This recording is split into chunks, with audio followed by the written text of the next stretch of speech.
where TestLab will crawl my app in an intelligent way. This test doesn't require any code or configuration upfront.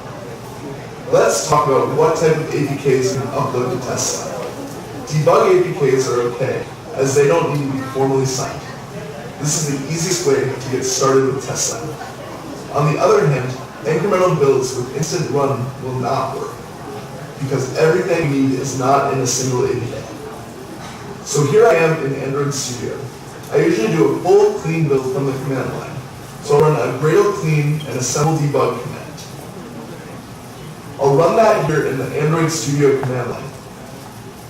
While that builds, I should mention it can be tricky to find the debug APK that you built. One tip is that the output of this command will yield the output location of the debug APK.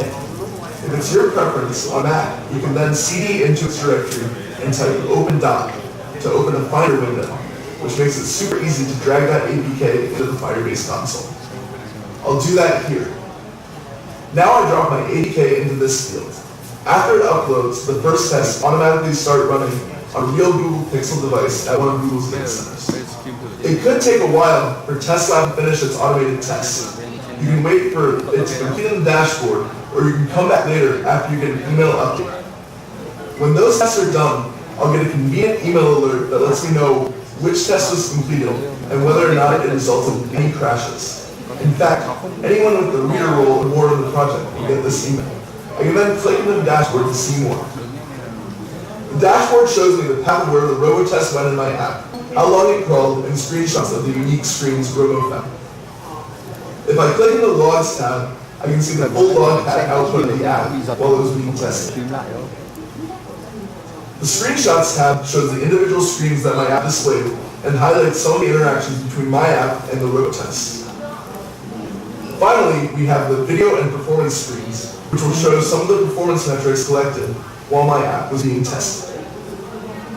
Like I mentioned before, you can run tests against pretty much any APK. This means debugger release build types with or without Firebase integrated, and you can test multiple different apps all in the same project.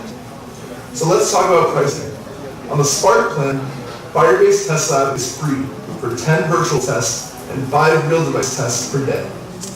If you upgrade to the Blaze plan, you'll be both $5 per physical device hour and $1 per virtual device hour. But you only pay for when your tests are actually being run, not device allocation, prep, or teardown. This means that if your tests run on 5 different device configurations, and you submitted a test that takes 12 minutes to run on each device, that's a total of 1 hour, which will cost $5. Or if you have 6 different device configurations that each run for 10 minutes, that's also a total of 1 hour for $5. The math is pretty easy, so you get the idea. You can choose the maximum amount of time per crawl to make sure that you stay in your budget. Oh, and there's one other thing. If you don't want to pay for testing, you can still take advantage of Firebase TestLab by uploading your APK to an alpha or beta channel in the Google Play Developer Console. All you have to do is opt into the pre-launch report on Google Play. From that point on, every APK you upload to those channels will receive a 5-minute robo test across a fixed set of devices at no charge to you.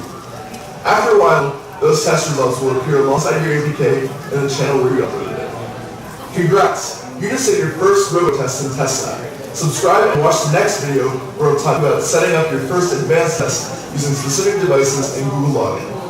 If you have any questions, reach out to us on Twitter with the hashtag #AskFirebase or in the comments below. I'm Todd Berger. Thanks for watching, and don't forget, test early and often with Firebase.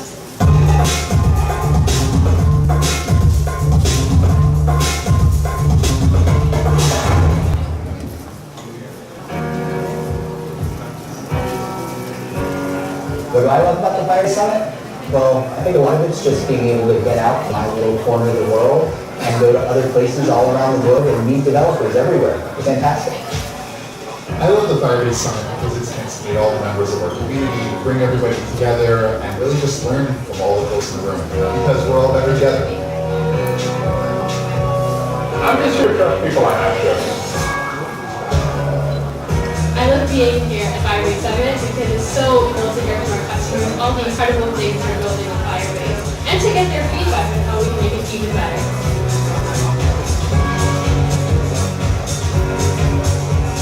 It was great to meet so many people from such diverse backgrounds. I hope you all learned something, and I can't wait to see what you learn next.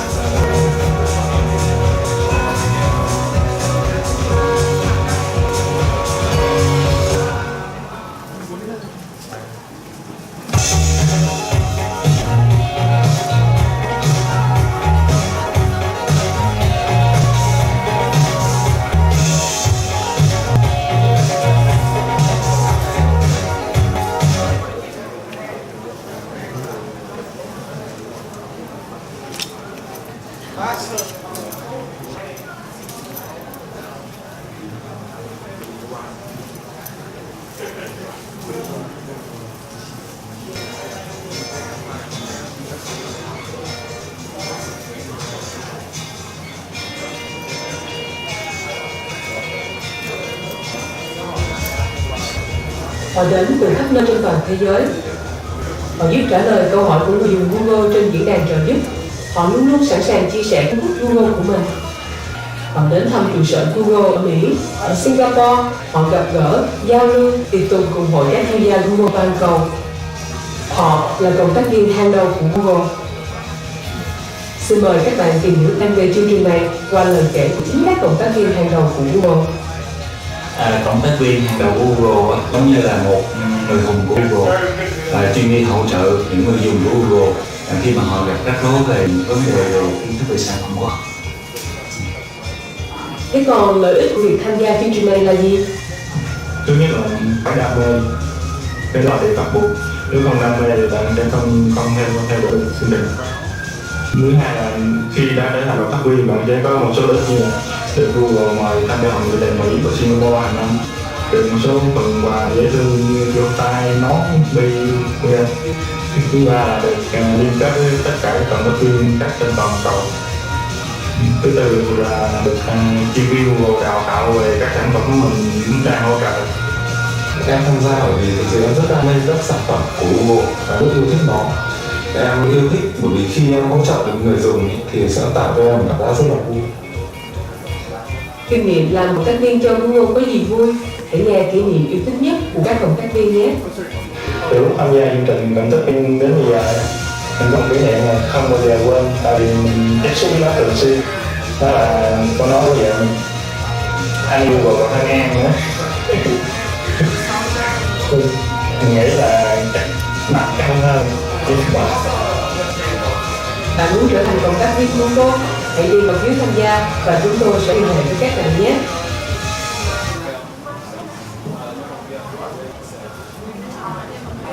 Xin chào tất cả mọi người đã đến với các chương trình ngày hôm nay.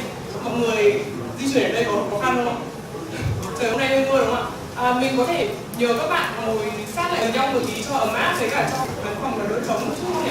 Các bạn có thể ngồi lùi sang bên phía giữa này cho đỡ khó nhìn. Ok, vậy trước khi mà chúng ta bắt đầu chương trình thì mình muốn mời anh Trọng Trường, bên cộng tác viên của bên Google, và anh hiện tại thì anh có muốn chia sẻ đôi lời về chương trình cộng tác viên hàng đầu. Xin chào tất cả mọi người, mình là Trọng Trường, đang là cộng tác viên Google. Mình có đôi chút chia sẻ về cái công việc cộng tác viên Google mà mình đang thực hiện. Thì như các bạn vừa xem video chắc cũng đã hiểu, thì mình muốn chia sẻ thêm cái chương trình cộng tác viên hàng đầu của Google này thực chất là một hoạt động của Google mở ra để được tuyển các cái tình nguyện viên, và bản thân mình cũng đang thực hiện việc đấy. Và các tình nguyện viên này với những cái công việc hàng ngày là hỗ trợ những người dùng tại Việt Nam sử dụng các sản phẩm của Google như Google Search, Google Chrome, hoặc là Gmail, hoặc là Google Photo, vân vân. Khi mọi người gặp khó khăn thì mọi người có thể lên cái diễn đàn của Google đặt câu hỏi, và bọn mình là những người thực hiện công việc kết nối những cái câu hỏi đấy đến với chuyên gia và trả lời dành cho người dùng, nhằm phục vụ cho cái việc là người dùng tại Việt Nam hiểu hơn bằng tiếng bản địa những cái sản phẩm của Google và hỗ trợ những khó khăn gặp phải thường ngày khi sử dụng sản phẩm của Google. Và để đồng hành cùng với chương trình của GDG ngày hôm nay, hiện nhóm cộng tác viên Google bọn mình có tổ chức một cái vừa là để trải nghiệm một số cái sản phẩm của Google, và cái thứ hai nữa là để bọn mình dành ra để tặng quà cho các bạn. Nếu với những cái chương trình mini game bọn mình sẽ tổ chức ở những giữa các khung giờ, và đặc biệt là 4 giờ ngày hôm nay bọn mình sẽ tổ chức chương trình trải nghiệm và tặng quà cho các bạn. Để trở thành cộng tác viên Google thì mình muốn chia sẻ một chút là các bạn chỉ cần đam mê và yêu thích công việc hỗ trợ cho người dùng Việt Nam như những người hùng như video vừa giờ các bạn vừa xem đấy, thì mình xin giới thiệu lại một lần nữa là ở phía cửa ra vào mình có một cái bút đấy là để cho các bạn có thể đăng ký để trở thành cộng tác viên Google. Một cái thứ hai là các bạn có thể tham gia các mini game giật quà rất thú vị, những món quà rất là xinh của Google. Xin cảm ơn, chúc các bạn buổi sáng ngày.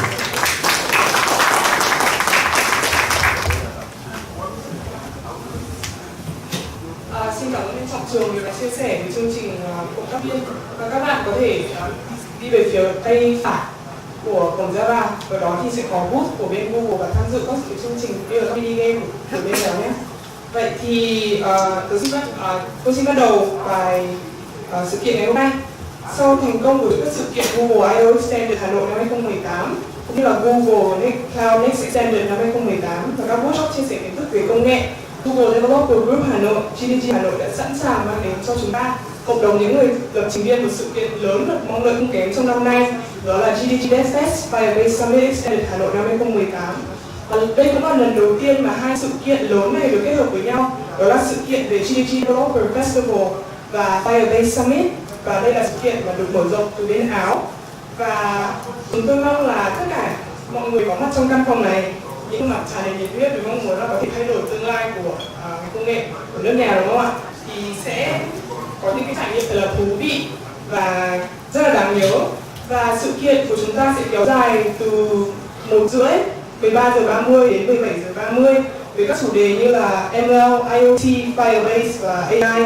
Và bên ngoài chúng ta sẽ có các gian hàng của các nhà tài trợ cũng như là các quầy hỏi đáp, các khu chụp ảnh để các bạn có thể giao lưu và có thể trải nghiệm. After the success of the previous events of Google I/O Extended Hanoi 2018 and Google Cloud Next Extended, as well as various workshops to share the technical knowledge among the community of developers, the GDG Hanoi is now eager to have you all here today to attend the next highly anticipated event in the last month of 2018, which is the GDG Devfest Firebase Summit Extended Hanoi. And for the first time, we have the combination of the two events, which is the Firebase Summit and also the GDG Devfest, and taking inspiration from the exciting event in Vienna, Austria. And we hope that all the people who are sitting here today, passionate about shaping the future of technology, will have the best experience. And outside, we will have many of the sponsors, also the Q&A corner and the photo booth designed for your best experience. Vậy thì trước khi chúng ta gặp các diễn giả thì GDG Hà Nội muốn gửi lời cảm ơn đến nhà tài trợ vàng của chương trình, đó là công ty cổ phần công nghệ Prediction.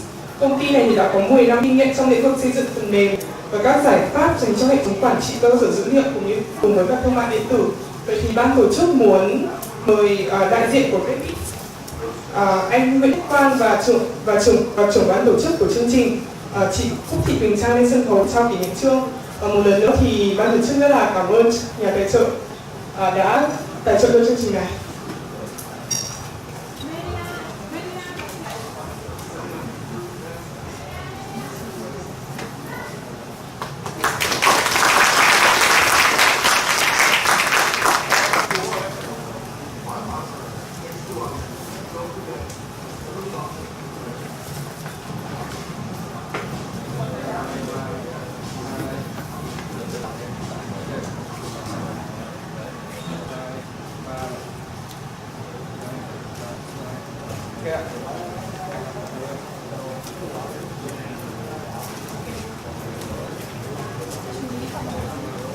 Ok, vậy thì không để các bạn đợi lâu nữa đúng không?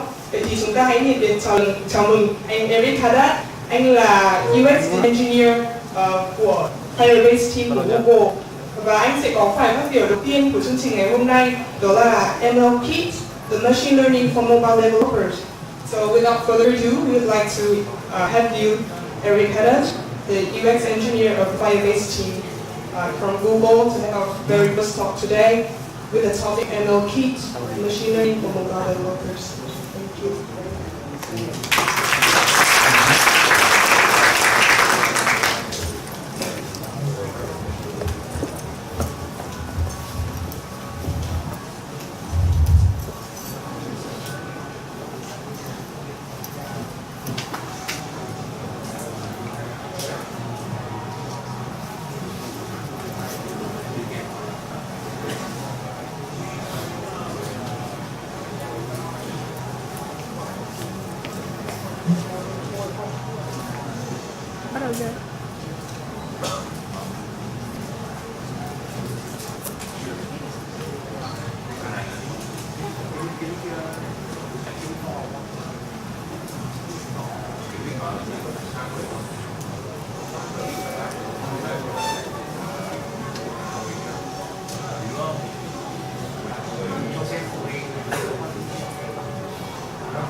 Good afternoon, everybody. Thank you for braving the rain and coming out and joining us. And welcome to Devfest and Firebase Extended Summit Hanoi. Who all is excited to be here?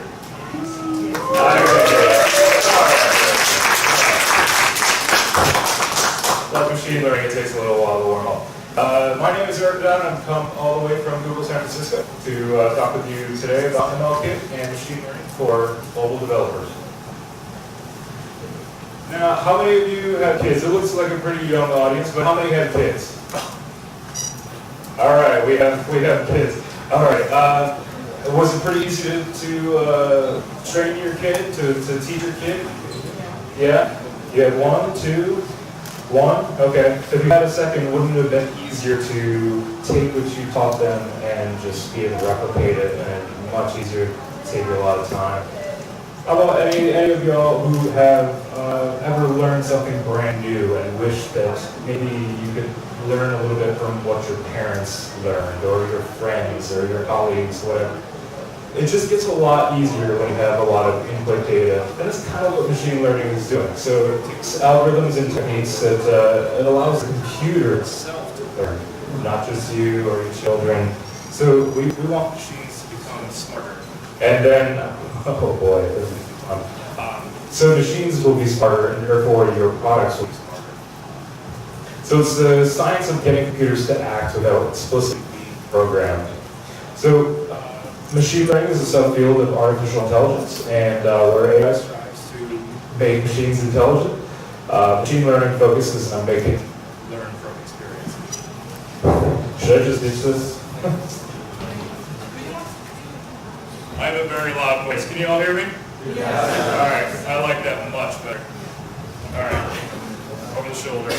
All right. So in general, there are two types of machine learning. There's inductive and deductive. And Google, with its wealth of data, from maps and images and just the world's data and even your user data that you've contributed, we can then use a third type, and that's statistical. Whoa, I don't know how that got in there. Sometimes machine learning can seem scary. I even use machine learning to generate some of these slides, and I don't know how that got in there. But it's not scary. And at the base is TensorFlow. Now, TensorFlow was created years ago as part of the Google Brain team. And it's meant to run on even a single desktop computer or even on many, many machines in a data center. It works on CPU, a GPU, which is graphical processing unit, and even a TensorFlow processing unit, a TPU. Something that Google has created especially for machine learning, and is available as a cloud feature. So, how can you use machine learning in your day-to-day? Some of you are joining, and you're going to take what you learned here today and take it back to your work. And certain industries can leverage that knowledge. So in marketing sales, say you wanted to buy something and it knows that you, like other people, would be very interested in this one product, or based on your viewing history, it can recommend a pertinent product for you to purchase. Also in healthcare, given wearable devices and sensors and learning from various inputs, you can predict whether somebody might have a heart attack or a stroke or some other horrible health disaster. Governments can use population data and supplier, sensor, finance, many different inputs to help the day-to-day lives of its citizens. They can also protect their citizens from identity theft and other forms of fraud. And likewise, financial services can use all the data that they have in their private sector or publicly traded and identify clients with high-risk profiles, protect themselves, and also protect their clients from fraud. And these are just some ideas of how to apply it. Your mileage may vary, and I welcome you to experience what can come of it. And has anybody used Firebase Predictions already? All right, don't all raise your hand at once. Okay. All right, I need a third hand up. All right, so Firebase Predictions already is using machine learning, and it's building upon the data collected by analytics in order to make predictions about which users in your app are likely to churn, another term for not opening your app, and which will spend money on your app. We want to help you make money. So these two categories of users are similar to analytics audiences, which you can use to target users with different in-app experiences. Now, what are the different ways of targeting? Well, you can use remote config, notifications composer, so you can send push notifications while they're not using the app.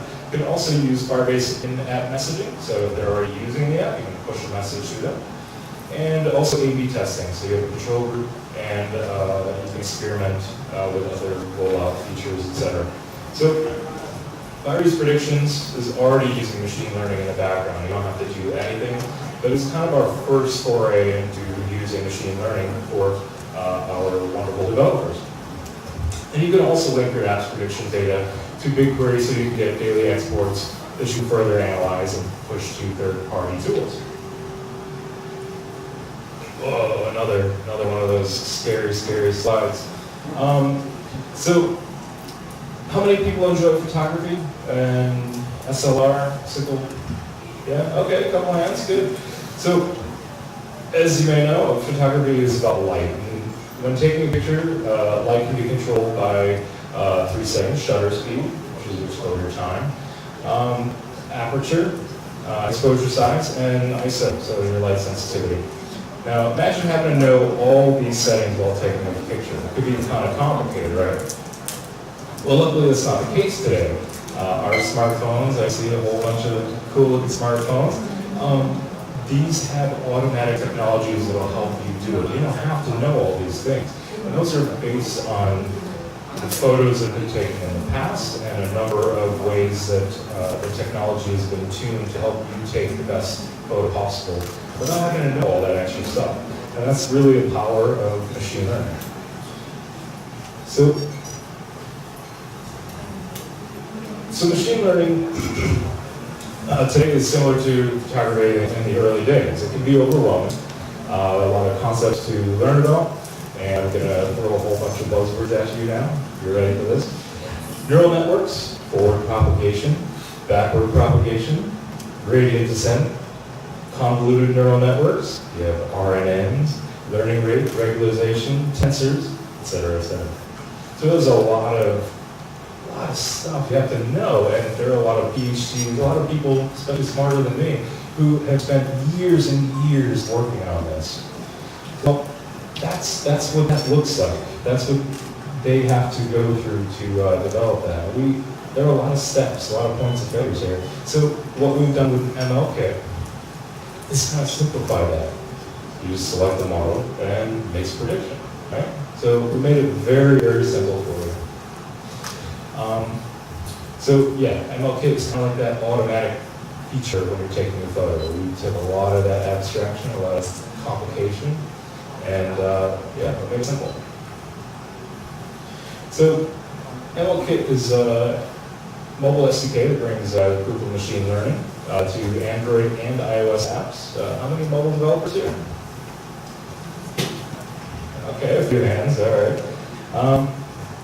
So whether you're new or experienced in machine learning, you can implement the functionality you need in just a few lines of code. And we have a whole bunch of code that's out there on GitHub, a bunch of great code labs that you can use to develop your app and get started or further your mobile development needs. So there's, like I said, no need to have a deep knowledge of neural networks or model optimization to get started. And on the other hand, we do have other advanced features. So if you are an experienced ML developer, MLKit provides convenient APIs that help you use your custom TensorFlow models in your mobile apps.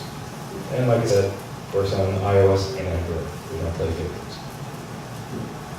So those who know me know that my motto in life is work smart, not hard. So I like to save a lot of time by leveraging the tools that people smarter than me had created, and that's a bit like MLKit. So there are a bunch of pieces here. So Google Cloud Vision API, we have TensorFlow Lite, and Android Neural Networks API, all in a single SDK. So a lot of different advanced pieces, all in one SDK, few lines of code. And a lot of this can be done using the hardware of your phone, so on device. And then for those occasions where you do need the cloud, it'll send the request for you and return the result. Okay. So you might be wondering, how do I get started? So it's really easy to integrate the SDK. So you select whether you want to add an app in Android or iOS, go through the process. We give you the services JSON for Android, let's say, and then you place that in the app, you're connected, and copy paste a few lines of configuration to your Gradle file, and you're off and running. So let's say if you're using a vision feature, you want to leverage the camera, you want to prepare your user data input. So you'll generate the necessary metadata, such as image rotation, and prompt the user, or you can prompt the user to use an existing photo from the gallery. And then you can apply the ML model to your data. So by applying the ML model, you generate insights, such as emotional state detected faces, or what objects are in the scene, and different concepts recognized in the image depending on the feature you use. So you can use the insights to power features in your app, like photo embellishment, automatic metadata generation, or whatever else you can imagine. So just wanted to illustrate here just how much can actually be used offline in on-device mode. So you see the majority here, text recognition, face detection, all the different features here can be run natively on your app. And only one, landmark recognition, runs purely on the cloud. Okay. So this is what it looks like. These are the different features as they're represented within the console, and we're happy to announce it since a month ago. Now we have face contours. So what's face contours? Well, it tells you, hey, that's a face, and that face, it's funny. Or, like all of you in the audience right now, you're all very happy to see me. It can tell you whether you're winking or whatever kind of feature. And imagine emojis. You can translate the faces to emojis, many different characteristics. And that's what facial contour shows you. And I'll be demonstrating that later in a demo. So yeah, the base APIs allow you to do 5 things here. And while there are ML models under the hood, they're as easy to use as any other of our APIs. And as you see, they're focused on vision, but you can expect others to come too. And if you do have ML experience or like to bring your own custom model, you can do that too. You can upload your TF Lite models into the Firebase console and dynamically deploy them to users in this custom tab here. And let's go through a scenario here using the image labeling API. So in the image labeling API, for example, you might be wondering like, oh, how much does this cost me? Well, majority of this is going to be free. So on device, it's free, and it's very low latency because it's right there. You don't have to make a request out and wait for it, depending on what your network condition is. And you have about 400 plus labels available to you. Now, to maximize your experience, yeah, you get another free 1,000 API calls free per month, and then it's paid. It's very high accuracy, so on device, pretty darn good. Cloud enables a great experience, and you then have access to 10,000 plus labels. Let's take a step further. So image recognition. So if you're using it on device, you come back and say, this looks fun. It looks like some infrastructure in there, some neon colors. You got some people down here, and then you got a sky. That's pretty good. For basic usage, depending on what your app purpose is, that could be all you need, right? Well, if you want to take a step further and enable cloud, you come back and that infrastructure that sees there, that's now a Ferris wheel within an amusement park. It looks like it's at night, it's outdoor, it's a recreation or fair. And each one of those labels that comes back has a confidence rating. So it'll tell you, I am 99% sure that's a Ferris wheel, and I'm 2% sure that that's a human eyeball. Yeah, it's not like it. So, how much you get started with this? Well, if you don't want to use our code and our samples on GitHub, you can start with an app right here. This is camera view app, you can extend that. It's just as easy as creating a project, initialize an app in Android or iOS, and then implement the image labeling API. So, if you're looking for it, there it is, that keep getting better. Some other scenarios here. Bible Lens is an app that it detects objects using the image labeling API, and it will suggest quotes from the Bible. Now, Pixar, it detects objects using image labeling API and suggests stickers. Very, very modern and relevant app these days. And then the last one uses the face API to detect faces towards their memory feature. And it'll remind whether you took this 5 years ago or any point in time. Some different use cases, and hopefully that inspires you to build your own great app. So custom models, as I mentioned, if you do have some experience and you want to integrate your machine learning models, you can use TensorFlow Lite, which is optimized for devices. So your TensorFlow Lite, you can refine them and upload them, and we'll run the models in the cloud for you. They'll become available, and you can use them. Most I ever had to wait was about 1 or 2 minutes. And you can go wild with the size of your data inputs. So have at it. Like I said, it will streamline your production workflow. You take your models, you put them in Firebase. Cloud will process a whole bunch of stuff for you, and then automatically in your apps, you can start seeing results in this scenario for A/B testing and your control group and test. So keeping your users very happy, and you're able to roll out optimized code and an experience for your users. So this is kind of what the architecture looks like under the covers. So TF Lite is for Lite, which can use the neural networks API on Android and Metal framework on iOS. It's benefited from the hardware acceleration and maximizing the computational power of your users' mobile devices. The more powerful the device in your user's pocket, the better.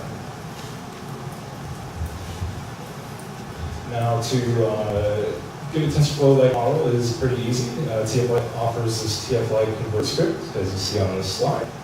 So there's a whole lot of characters, but definitely simplifies what the complexity that's under covers here.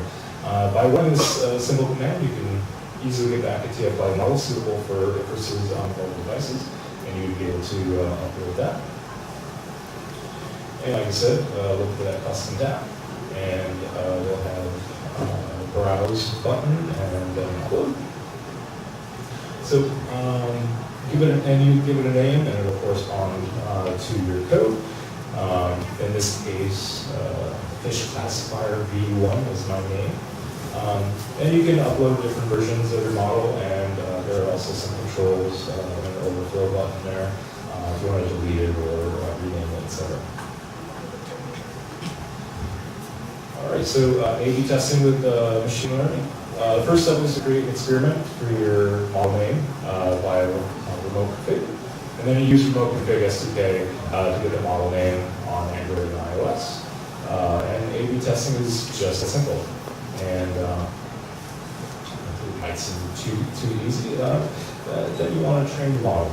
Wait, how do I train the model?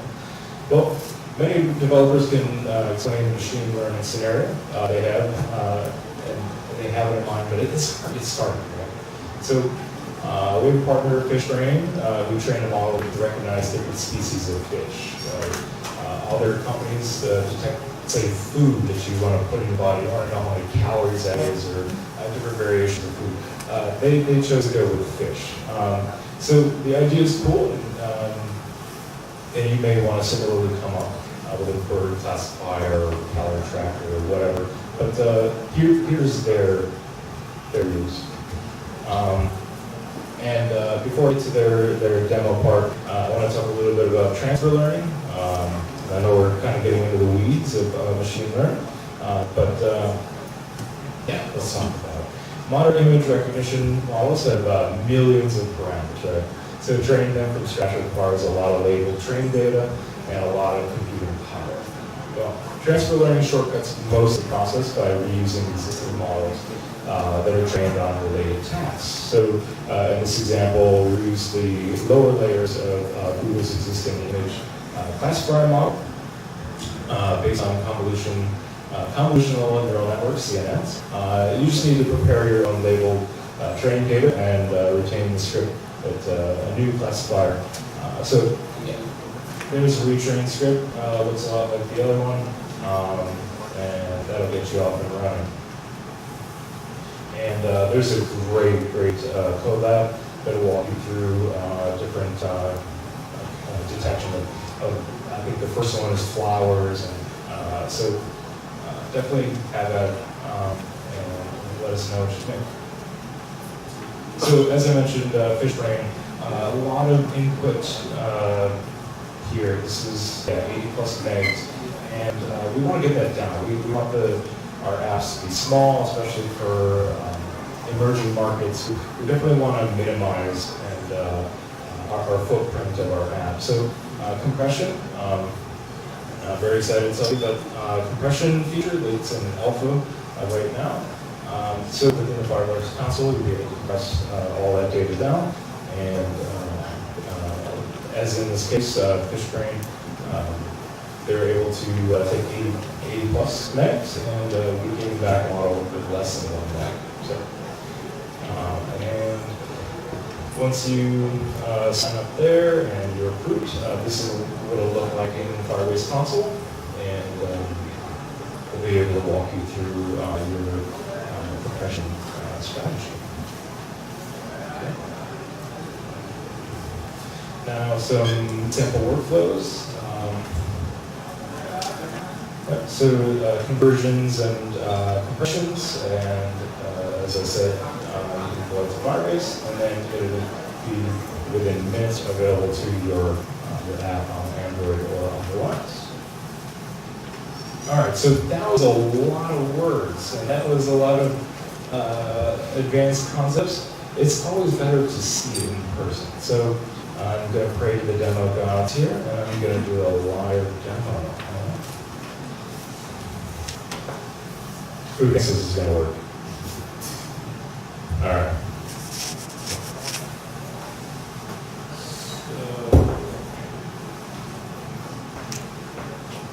Actually, let me just drag this in. Yeah, all right. Okay, so here we're running on a Pixel 2 XL. This is a code lab. I'll show you the link up next.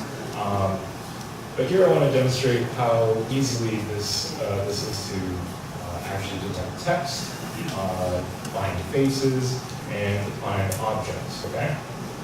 So here I'm going to click this button, and using on-device, it's now detected all that text. It doesn't have to be straightforward, it doesn't have to be, it detects it in space, and it gives you the optical character recognition in place. So that's pretty cool, right? Let's get it more complicated here. That's a lot. So we're going to find text, and we're going to use it on device, okay? So like I said, it uses basics, and yeah, it did a pretty good job. Now, we want to be a bit more thorough, and because I've enabled Cloud Vision API for my app in the Firebase console and the Cloud console, I can combine text via cloud. Let's see what that comes back with. Boom. Yeah, so it's just now captured all the text, the optical character recognition. It did a really good job of detecting each one of those things. You don't even have to know the language. That's the power of the cloud and the APIs. So, pretty cool, right? So far, so good?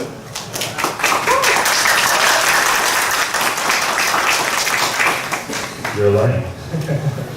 All right, let's go to the next one. As I mentioned, we're happy to announce facial contours. And let's see what that looks like. Boom. So we have some eyes, we've got eyebrows, we've got the facial outline, we have her best smile, and then we have nose and different features. So if you want to detect a face, and it'll come back with whether it's smiling, frowning, squinting, winking, whatever. This is what it'll look like when it comes up. Okay. Let's go to another image. Pretty straightforward, right? Well, let's find the objects, and let's see how confident we are in that. Nice. So it is almost 96% sure those are tennis balls, that there's a racket, and it's 0% sure that this is toilet tissue. That's a pretty good assumption, right? Lastly, let's find the objects here. Yeah, it looks like a volcano, 91.7% sure, 3% sure it's a valley, and 2% sure it's an Alp. That's pretty cool, right? And all that code there, if I can get this back up. Yeah. So all that code there is based on a code lab. I just did this morning, so I can tell you it still works. That was built using Android. Like I said, there's an emulator for Pixel XL, but you can definitely test the different devices and capabilities, and tweak the hardware capabilities to make sure that you have the most performant app running in all kit. And for those iOS developers, you are not left out in the cold. We have a great collab for you as well. Here are those URLs. And the name of the code lab is there. Recognize text, facial features, and objects and images with HelpKit for Firebase. That's it for me. Do we want to do a Q&A at all? Yeah, sure. All right, any questions for me?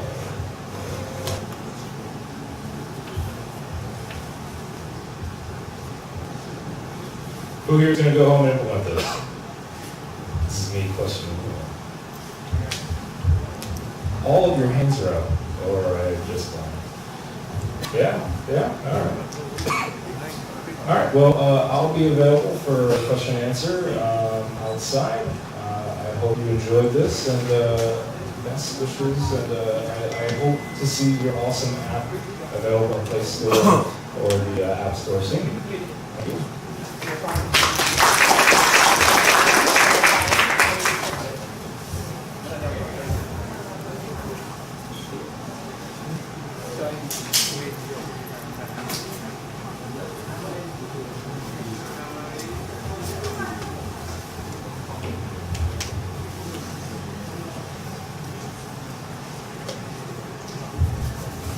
Erik, can you come back on stage a little bit because we have prepared a little gift for you. So thank you for coming with us today. To join with us. So thank you very much for your insight.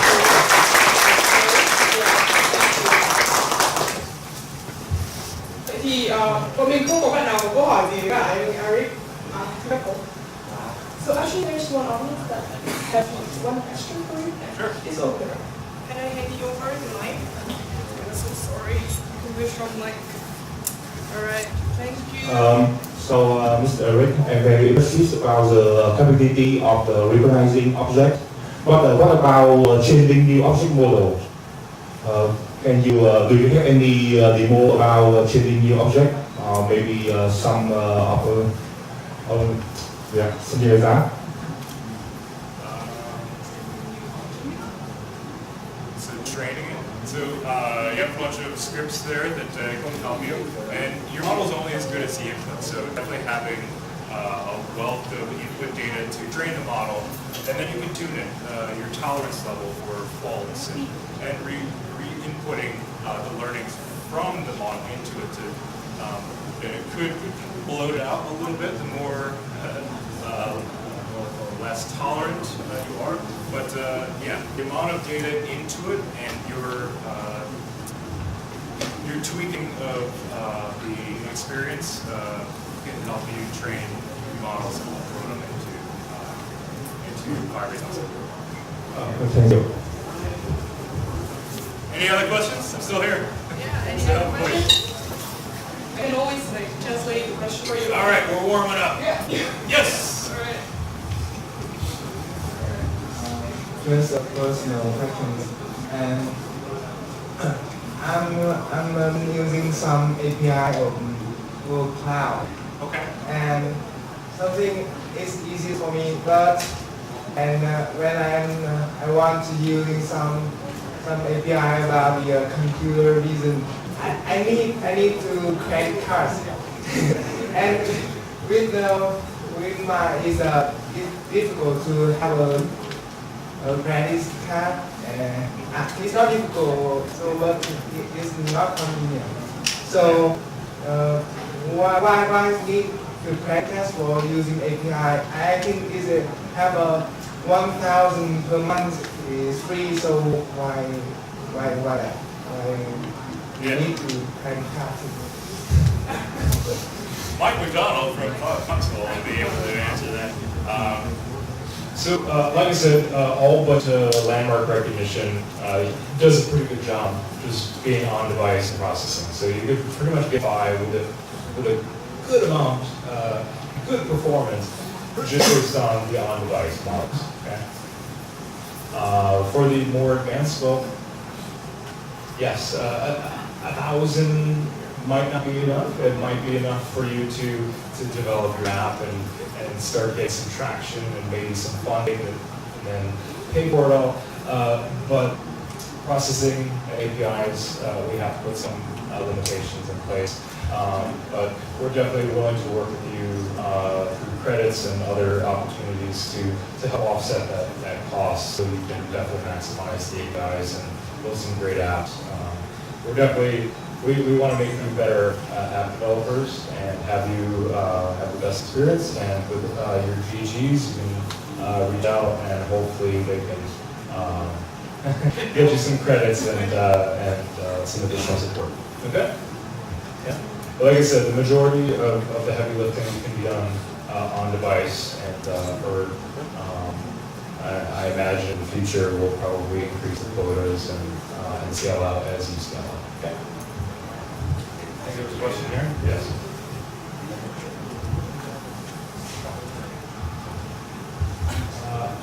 As I saw, you have some demo in face detection, but now I have one question about face recognition.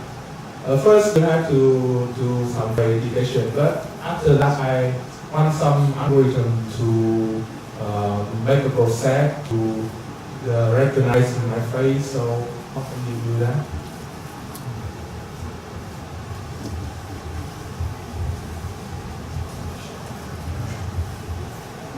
So we try to be very careful in saying facial recognition, like your face versus your neighbor's face or even my face. So that's why we give you features of the face. We don't want it to be creepy. We don't want like the robots in my slides to just appear.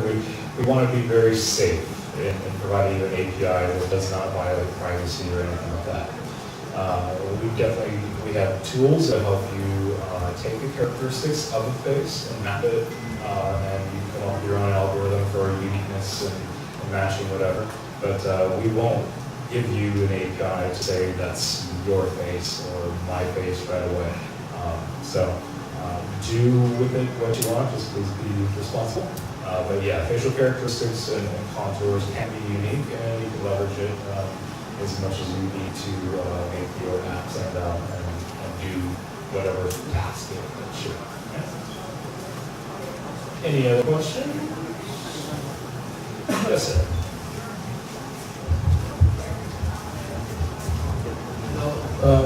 I saw that you mentioned about the transfer learning.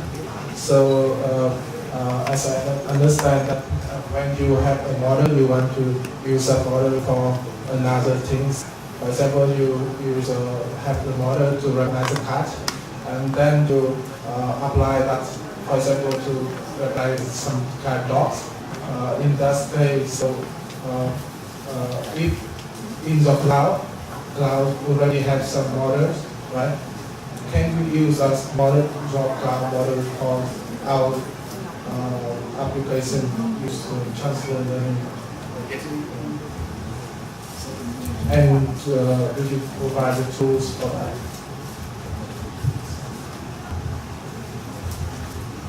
Yeah, so there's plenty of data already out there that you can leverage.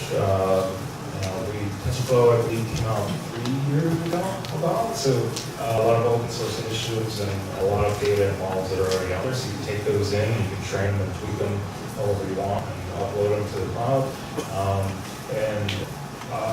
The scripts that I showed you, the Python scripts, and those, even at the top in that slide, were some tweaking variables as well. So you're able to train the model and tweak it for performance or size or whatever, however you want to use it. And there are a multitude of different sources you can take in and upload.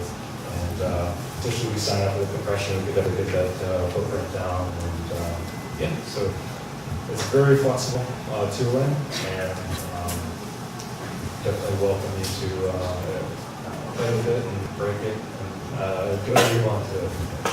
Yeah. And definitely be active in the community, and whatever you generate, definitely share with the community, and we can make it all great machine learning environments. Anyone else? All right, well, thank you very much again for having me, and hope you enjoy my next talk. Thank you.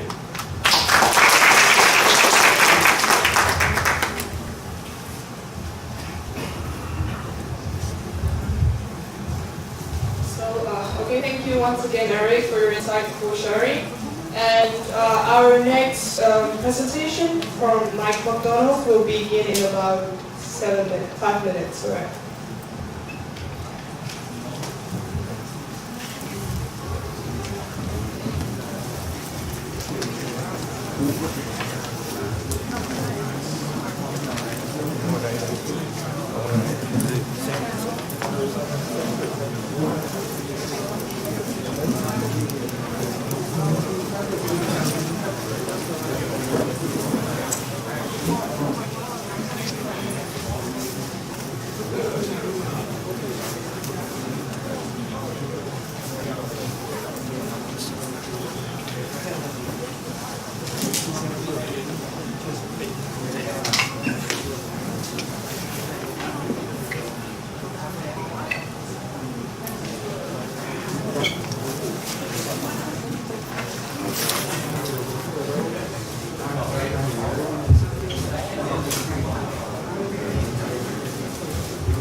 It was amazing for me.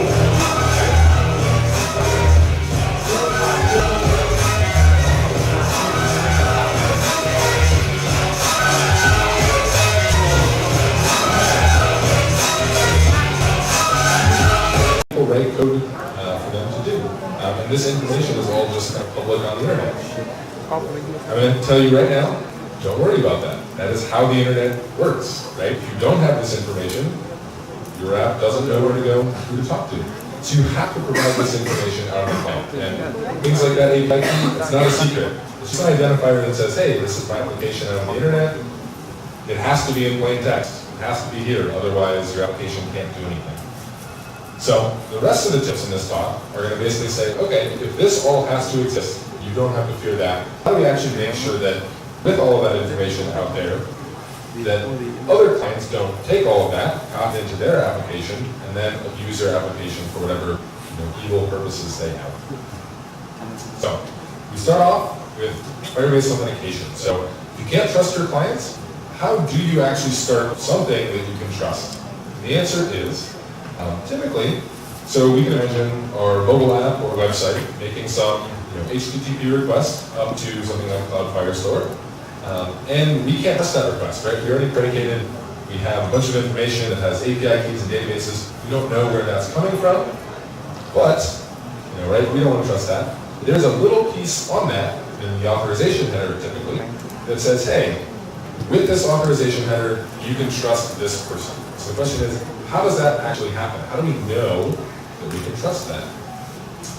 So we're going to walk through, have people used Firebase authentication before? Okay. Have people used something like OAuth before? So a couple people raising their hands.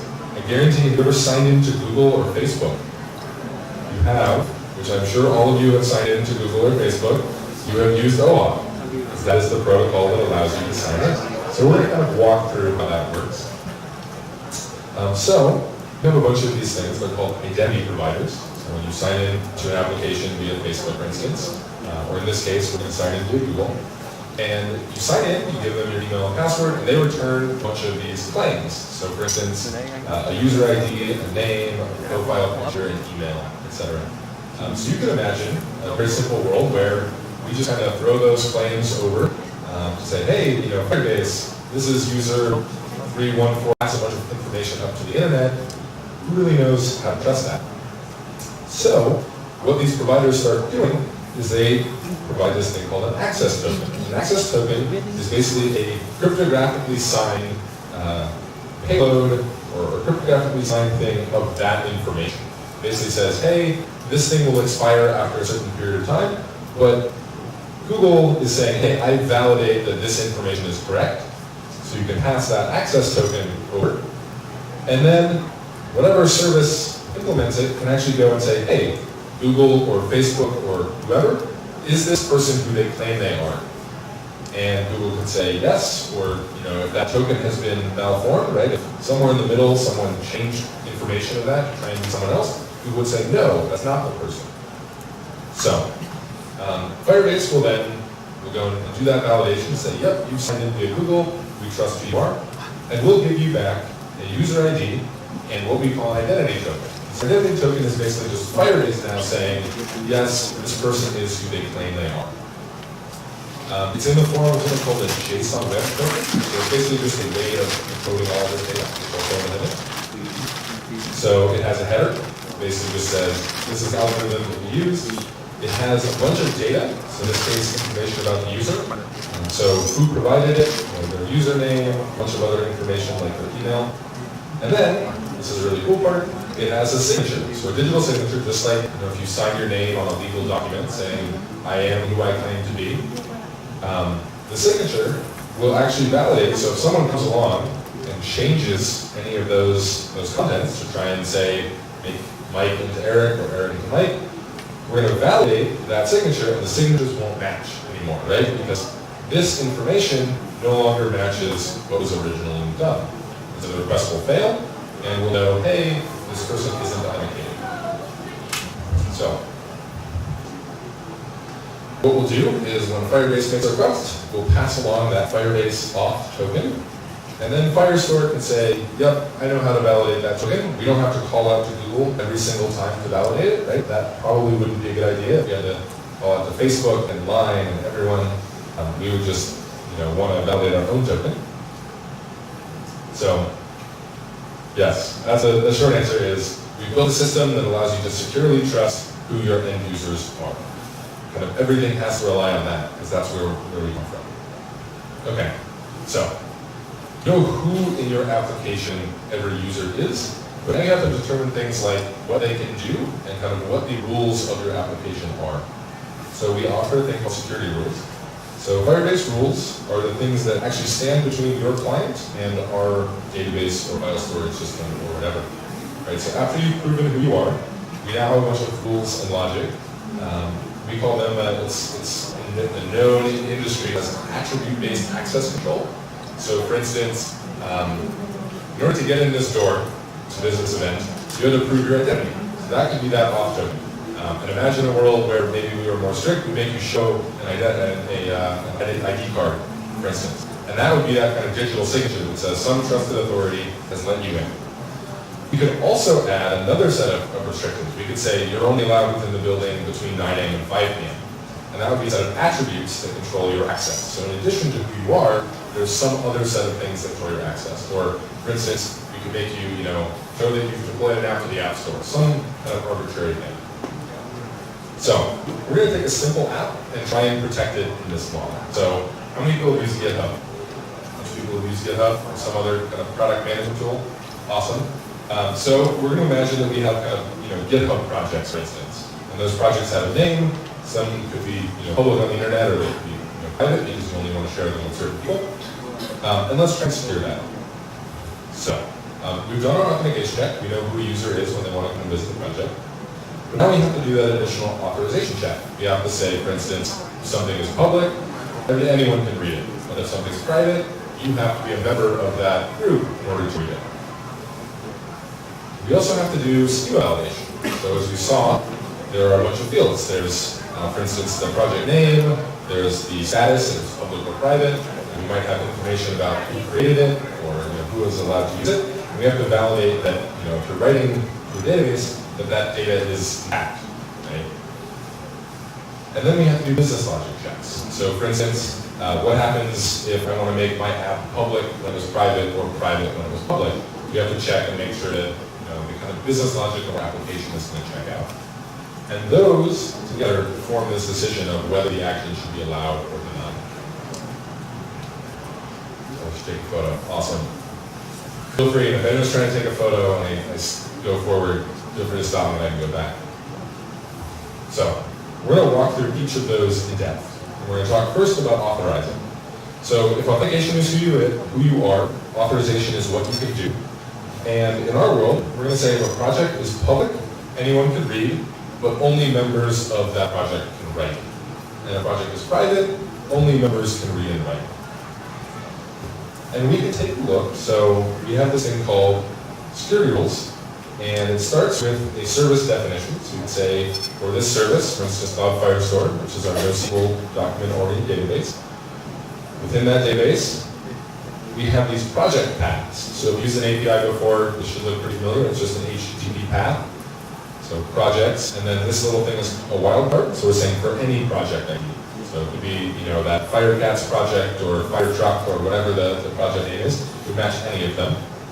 And then we have the syntax, so allow and operation. So we have read and write. You can also do things like, read is basically just allow, get, and list. Write is allow, create, update, and delete. You can kind of, I'll let you show in a minute how to make that more granular. And then we have these condition statements. So it's just like programming language. You can say if some information equals something else, or combine them kind of with arbitrary other logic. We're going to say, if that status bit is public, allow a read, or if it's private, and the person who created it, so this is that auth token that we were just talking about, if they are the owner field, so we have another field that I didn't show, that's the owner field. So when you write a document, you put yourself as the owner of it. And then we have this other check, and that was the business logic check that I mentioned. You want to say, hey, this person has to be a member of the project. And I'll get to how we implement that. And then, in the second case, regardless of whether it's public or private, only people within the group or the owner themselves can write it. So, we're going to take a brief look at another kind of access control, because it's something we just mentioned. So there's a thing called role-based access control. So a good example of this, role-based access control is unlike attribute-based access control, which has things like allow people in between 9 a.m. and 5 p.m. Role-based access control would be something like allow you in if you're a member of GDG Hanoi, because it involves your user, so that user ID, as well as a role, which would be member, and then a resource, which would be something like GDG Hanoi. So it's kind of that triple of information that's then evaluated against. So in our case, we want to say something like, is a member of this project. There are a bunch of different ways to handle it. We'll pick just one of them, which is we'll actually have information within each project about the users who are in that project. So anytime the user is added to the project, we'll kind of add their user ID. And then we can write this little function. And what this function is doing is we're actually storing project information in our database. And from our security rules, we do a database lookup and see, is this user actually in my project? And if they are, we'll then do that allow, otherwise they'll be denied. So it's kind of actually a really nice system because it's pretty kind of, it's fully integrated, right? We're storing our user information right alongside our other information, and we can do these kinds of checks. Okay, so tip number 3, we want to validate our schema as well, right? So how many people, I'm assuming a bunch of people write Android applications, how many people have, say, like, tried to pull in JSON data and gotten a null pointer exception because you tried to, or you got some other exception because you tried to cast, a string to an int or an int to a string, right? Typed languages require that strings are strings and ints are ints and floats are floats. And if you start storing data in a database and maybe you start putting a string where an int should be, things will break. So you want to ensure that your schema is validated and you aren't crossing those types. So there are a couple things that you want to think about when you're validating schema. So you want to think about if fields are required or optional. So you can imagine a case where, in our world, status, project, and owner are the only fields that we want. We don't want people storing extra data in our database. And we also are going to require every single one of them. Right? It's not very useful if we have a project without a name or an owner. We also want to make sure that the types are valid, right? So in our case, everything is going to be a string, but there could be things like timestamps or geopoints that we want to ensure are of those correct types. And then we also have these allowed values or ranges, right? So you might want to say that a time has to be between 2000 and 2100, for instance. Right? Because you don't want people putting in the year 0 as a valid date because maybe your application doesn't consider that reason. In our case, status is going to be a string that's either public or private. Project is going to be 1 to 64 characters. We don't want people putting in megabyte of data as a project name. And then the owner must be an auth UID, must be a valid user ID. So we're going to again go back to this syntax that I mentioned earlier. But here we're going to actually do allow create. We're going to break it up to be a little more granular. And we're going to say, okay, we can only have 3 elements. Project, status, and owner. They all have to be strings. Project size, so the number of characters is between 1 and 64. Status is either the string public or the string private. And the owner must be the auth UID. So the person who created it has to actually be the one who has written their UID into there. We can do the same thing for update, and obviously for delete, like there's no schema checking that you need to do. You're deleting something, so obviously it should be nothing. So we'll take a brief detour, and there's a really cool thing called a protocol buffer. So Google uses them to store information internally. So it looks something like this, kind of a weird format. You say message, so something is of type message, for instance. we're going to call it project, and all the fields are required. They're all strings and have their names. And you have a tool at that link that will actually generate all of your rules. Check that. So for instance, if you write, when you write a Java class, you'd say, class project, and then you create all of your private fields. It's kind of a similar thing. And what we can actually do is we can generate your Java class as well from that protocol buffer. So if you're building, an Android app, we can generate your Java class, your Kotlin class. We can also generate your Swift classes. We can generate Go classes. If you're building or Go structs, if you're building a backend. So we can kind of keep everything in sync. Kind of really a nice way of doing it. And with that, it actually kind of simplifies some of our information a little bit, right? Because we can just say, hey, I'm going to validate, created this, creates my rules, and I can now validate it right here. Especially if you have really complex types, nested types or other things, this gets to be a really nice way of doing it. You have things with optional fields. Because we'll do all the kind of expansion for you so you don't have to. Okay. Business logic checks. So, in our case, I mentioned this example earlier, right?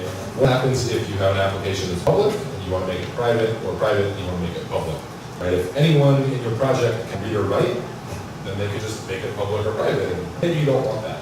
So we're going to talk briefly. Let's imagine that we want to introduce another concept, so administrators. Administrators can make things public or private, but normal users can't. That's an example of a business logic check that we can do. We can actually inspect, so if someone wants to update one of these projects, we can check and see, hey, is the data that someone wants to write, is that different than the data that exists? And if that is, they also have to be an admin. So earlier we had a user section. Imagine now we have a little admin section. So that's kind of a nice way of enforcing a business logic change, right? Because there's some data change going on in our app. We want to ensure that the user is an admin, not just that they're a normal user. Okay. Shameless plug number one. Everyone likes YouTube, right? Yes. YouTube is great. If you want me talking for 10 more minutes, because you love listening to me talk, I actually talk about building a chat app. Google loves chat apps. So we built a chat app that goes into pretty good detail about how to secure that app correctly. It deals with a lot of edge cases and really interesting things. So you can check out that link and watch me talk about security rules more. I love securing your app. Cool. So there are a couple gotchas that we do want to talk about though. So like every tool, you try and do things, and a lot of things are intuitive, but there still are a little kind of weird sets of things in there. The first one, so rules are not filters. So when you make a query, so for instance, I'll just hop into it. You have your projects, and you might have a web application, for instance, that says, get me all of the public projects. Right? So I have a public project, another public project, then I have a private project. I don't want that to be visible when someone, say, goes to mypub.com to view all of their projects. There we go. So I have security rules that say, allow me to read the document if the status is public. That's what we talked about in the first one. And on the client, I could say, hey, get me my project selection, just get me all the documents. And you might think that, hey, that's public, that's going to get me documents, it's going to give me the public documents. And there you go. You might think that you get those too. That is not how the world works. So what's happening is Firestore is going to reject that request because we aren't going to look at all of your data and actually say, hey, there was this one thing that was private and give you back any of the public ones. So you might think, we now have all of our public, like they're all public, right? None of them are private. And you might think, okay, well now I can do that, right? Now I can just go and get all the documents. And the question that Firestore is asking, or all of our database projects actually, is can I return data without looking at any data? We know how to look at that, and we know how to look at that, and we give you an answer. Cool. What hopefully, people use Firestore or the real database before? A couple people? Okay, that should make a lot of sense to you. Otherwise, I highly recommend you start using it, and you'll I think, be impressed with how easy it is to get used to, and then how kind of few of those issues you'll end up running into. Okay, so we talked about knowing who your users are and securing your database at a high level. We'll also talk now about custom auth claims.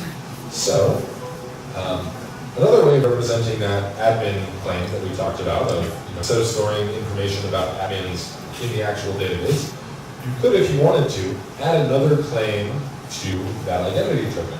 So we talked earlier about how that identity token had things like the user email or their profile picture. You could add another piece of data that says they're an admin right in their identity token. So you could imagine if you have a passport, the difference between a normal passport and a diplomatic passport. And a diplomatic passport has that little is admin flag, if you can imagine that being true. Kind of the same thing. So your server could say, hey, I want this person to be an admin. We'll add that little flag, so give them their diplomatic passport, hand it back to them. Your clicker's run out of battery there. Turn it off, and yeah, there we go. Turn it off, turn it on again. So you can imagine in that little identity token, we're going to just modify it and add that little chunk. And what we'll actually do is, because we signed the token in the first place, we're going to re-sign it with that new information so it doesn't look like one of those broken tokens that I talked about earlier. So now, when I get another token, Firebase will hand that new token back, and then I can send that token over to Cloud Firestore. So I can say, hey, I want to read some highly privileged data that requires that is admin flag exists. We'll pass it over, and then, yes, we can validate because we can pull that information out of the token. So you might think, that's awesome. I can just arbitrarily modify information. If I want to have people in a chat room, I can add chat room information to every single user's token and say all the chat rooms that they're in. Or, I took a Grab taxi on my way here. I want to store information about what Grab taxi that Mike is currently in. Because I need to store that information. You might think that's a good idea, but maybe it's not. Right? So these tokens are limited to about a kilobyte. So I actually had someone who was storing 10 megabytes because they were storing an entire profile image in one of these. I don't recommend that. It doesn't end well. And then you have to wait a little bit for them to actually show up. So the way that these tokens work, you don't actually get minted one token forever. Right? So when you sign into Facebook, you get a token, it's maybe valid for a month, and then you pull your phone out one day and you have to re-sign it to Facebook because that token expired. So what's actually happening is, secret, there are a bunch of tokens under the hood. So there's a thing called a refresh token. It's actually every hour refreshing that access token. That access token expires roughly once an hour. And so that's for security, it's for you guys, so if that token ever leaks, it's only valid for at most, say up to half an hour or an hour. And that refresh token, it can't do anything other than fetch a new token that can do something. So that's what we're doing under the hood. We have this identity token, it's only good for up to an hour. You have to refresh it, so we're handling that for you. But in order to get those new claims, we just pass it back whenever the token is refreshed next. So it takes a little while. So custom auth, only some of the things. You don't want to put everything in there, but it's great for information like, is this person an admin, or if you want to have the person's birth date, the person's birth date changes never. So it's great to just bake it in, because who cares if it takes up to an hour, it's never going to change again. Shameless plug number 2, because I am not biased and don't only include my videos. We have Jen Person, who's one of our other developer advocates. She did a talk on custom auth claims. So if you're interested, I highly recommend watching her video on this one. Okay. Let's talk about testing. Everyone tests their code, right? Yeah, everyone is like, yes, I test my code. Good, we all test our code. So you also want to test your rules, right? Because you can ship an app, and maybe you haven't validated that your schema is correct, and some malicious actor comes by and changes something, now your app breaks. You want to make sure that that's not going to happen. You can do that in two ways. So the first way is by simulating in our console. So Erik showed console earlier to talk about MLKit. We have in our databases tab a nice little simulator. So you can see our rules from earlier, things like the data size, they're all strings, etc. And we can actually create different kinds of simulations. So in this, I'm going to do a create, which is going to test this rule. And I can pass authentication information. I'm going to sign in anonymously with this very nice user ID. And then I'm going to create data that I'm going to write. So project status and owner, so various information. Note that that number has to match my other one. And then I'm going to test it out. And boom, I can do that action because I created a well-formed document according to the rules that I created. But now, for instance, note if I switch to an update, I only have create and delete. I don't have rules that would check update, so my request is going to fail. And so that's actually, we're running this as if that request was going against our database, but we're not actually doing anything other than tell you information about who would be allowed or denied. And the second tool that we have is a local emulator. So, if people have written Node.js before or JavaScript, this should look pretty familiar.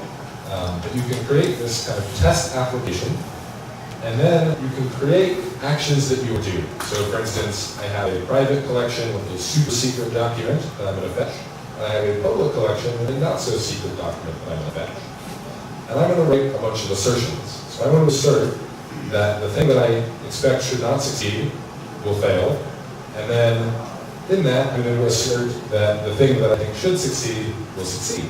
And if either of those, are not what I anticipate, it'll catch that error and actually say, hey, this test failed. Otherwise, my test will succeed, and I can go along with my life. Cool. So, we talked a bunch about all of that. I don't know actually. No, we guys still have time. Excellent. We're going to talk about another slight deviation from that. So a thing called cloud functions. Have people heard of cloud functions or AWS Lambda? Serverless compute? Yeah, a couple people? Okay, so imagine we have a chess app. People played chess before? Yeah, a bunch of you. I'm actually terrible at chess. I don't think I know the rules of chess. But for those of you who are familiar, chess is a very, very complicated game. Right, and so you may have a collection called your games collection that has a bunch of games that have information about players playing it. Then you have information about the moves, like the last move was being made. And you might, for instance, want to now update the game state. So one player is playing another player. You want to, move your queen to h5. And you could write rules that look like this. You could encode the entire game of chess in our security rules. That is technically possible, or so I understand. It is technically possible, right? And you'll have to check if the players are correct, if it's a legal chess move, and a bunch of stuff that I probably forgot because I actually don't know the rules of chess. The short answer is this might not be the best thing to do. So, our answer: lock that whole thing down. Don't actually let any of your clients write directly to it, because you have to do all of that validation in your security rules. It would be a huge pain. So instead, you're going to create this pending moves collection in your database, for instance. And that's going to encode just information about, who is making the move, in what game they're making it, and what the move is going to be. And that is going to trigger a cloud function.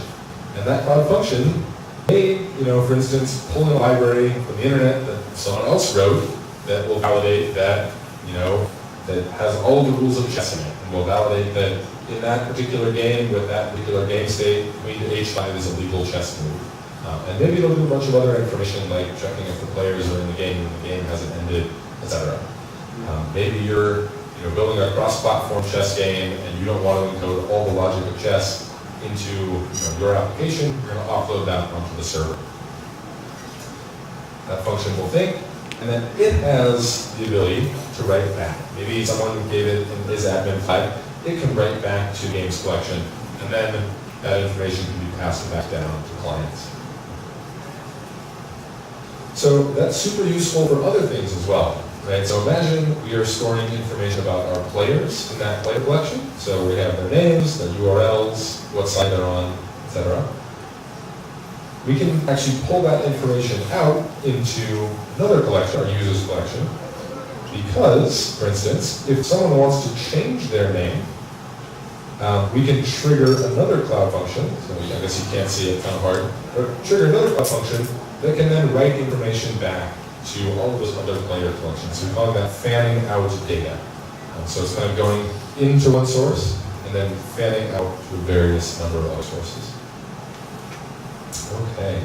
I won't ask this, well, I will ask a question that you don't have to answer. So speed limit signs, I guess traffic is not great, so no one speeds. But notice how, sometimes there's a speed limit sign and you go around a turn, and there's a sign that's less than that. It's the warning sign. At least in the US we have them. Speed limit signs are white, warning signs are yellow. And the warning signs are like, you should probably slow down.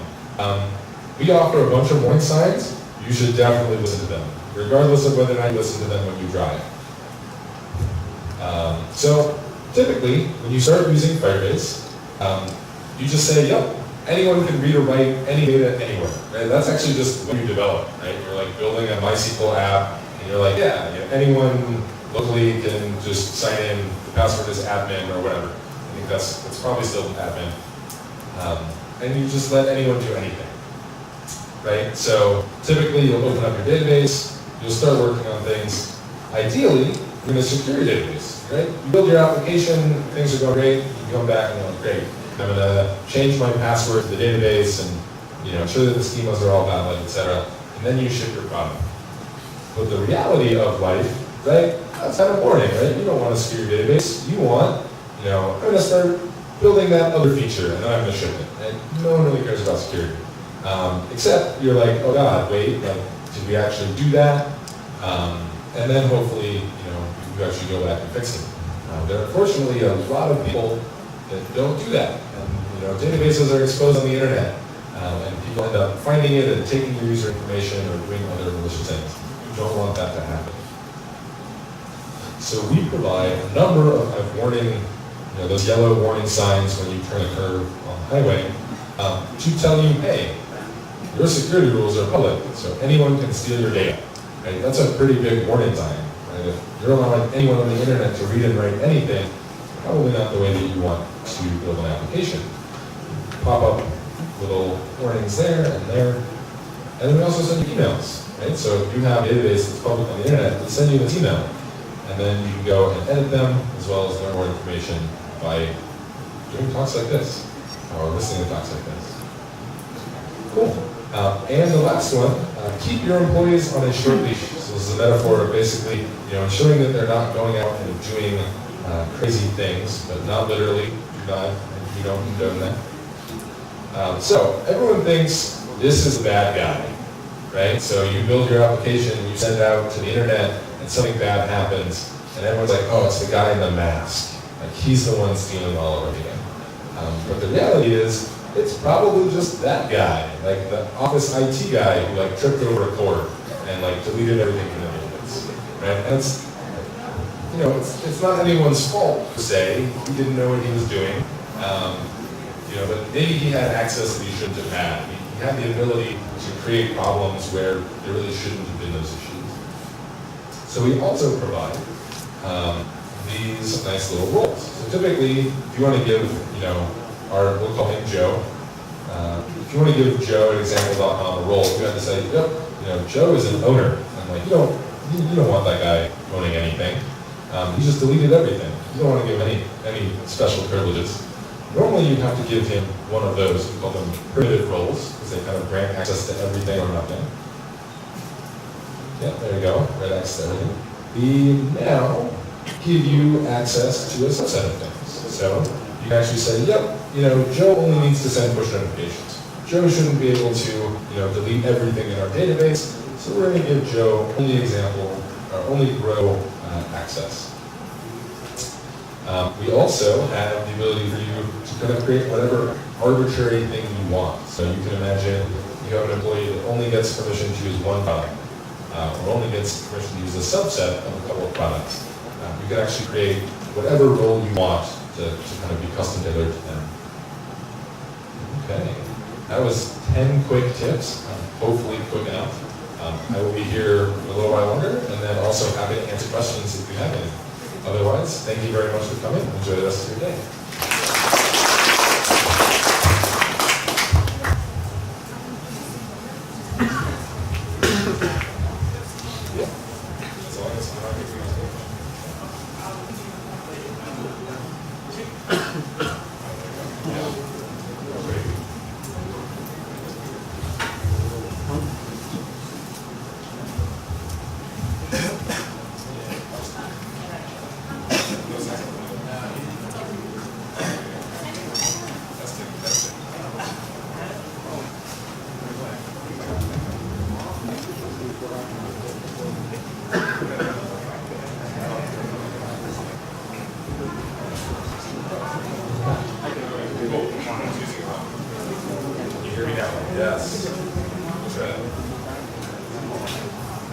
Thì anh Mike đã kết thúc phần chia sẻ bài nói của mình, thì vì ở đây có bạn nào có câu hỏi thì muốn đặt ra cho anh.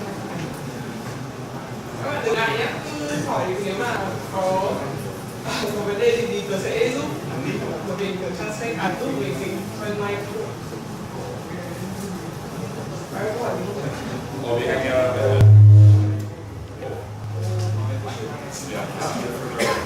Vậy thì nếu các bạn nào có câu hỏi gì khác thì các bạn có thể tiếp tục ra để hỏi.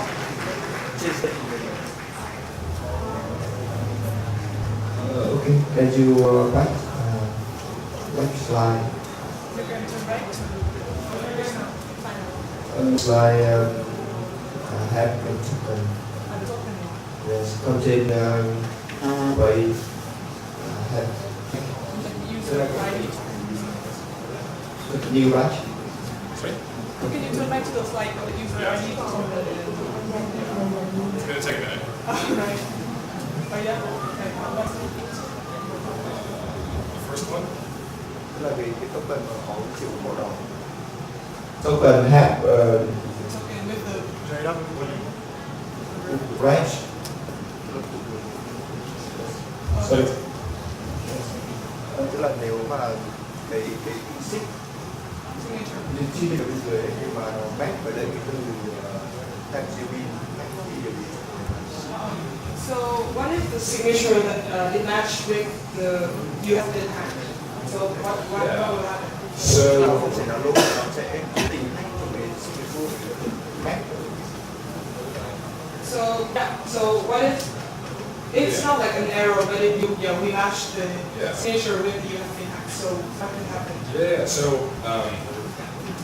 I think to rephrase the question, so you have some payload that looks like that, and the signature is effectively it's a hash of this information.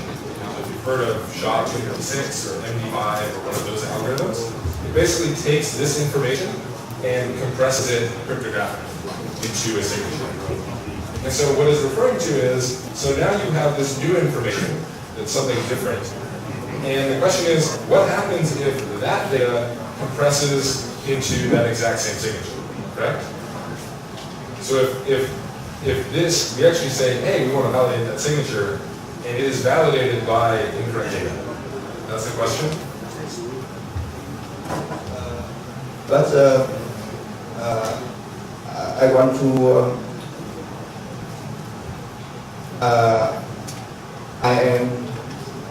I have about and signature. The signature match rest has been. Yeah. So the short answer is what you're talking about is known as a hash collision. So Cái hacker ấy nó sẽ hack cả cái signature và cái bên trên. Nếu mà cái signature bị được hack và cái bên trên nó không thì khi mà chuyển từ đây ra đây nó sẽ hack cả hai cái để chuyển đây. Sau đó chuyển đây thì Firebase có nhận ra được là không.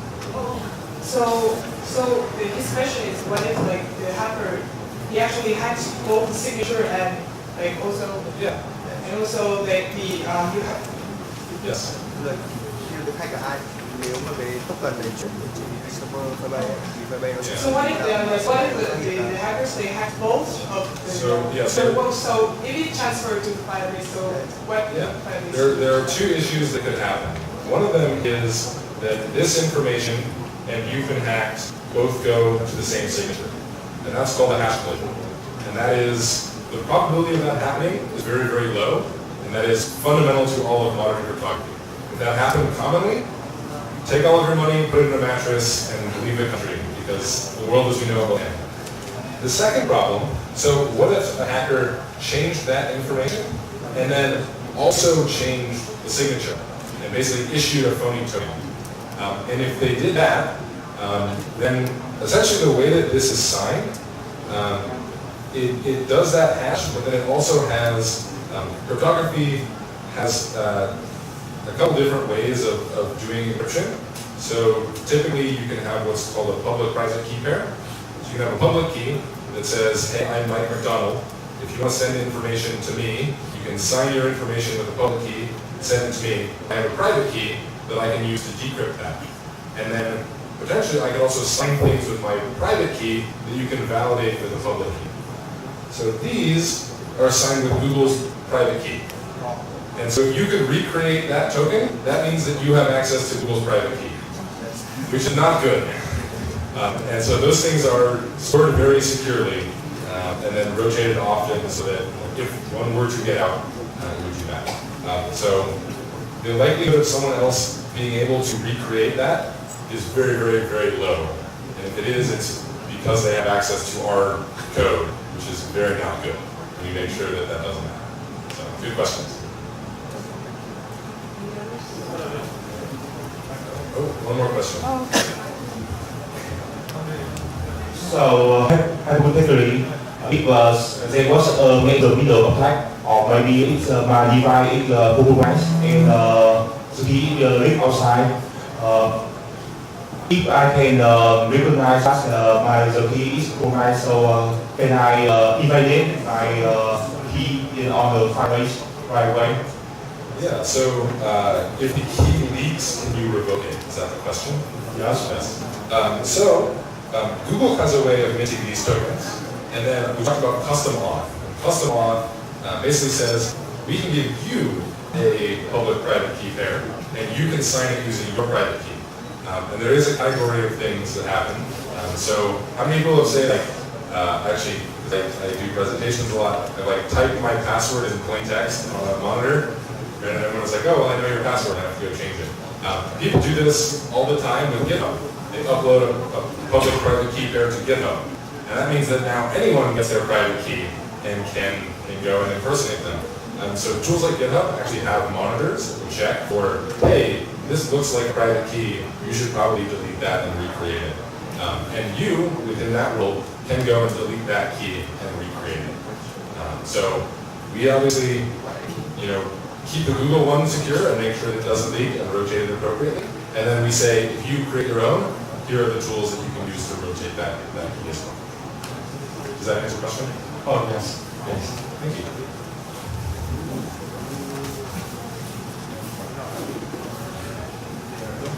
Okay. Thank you all very much, and enjoy the rest of your day.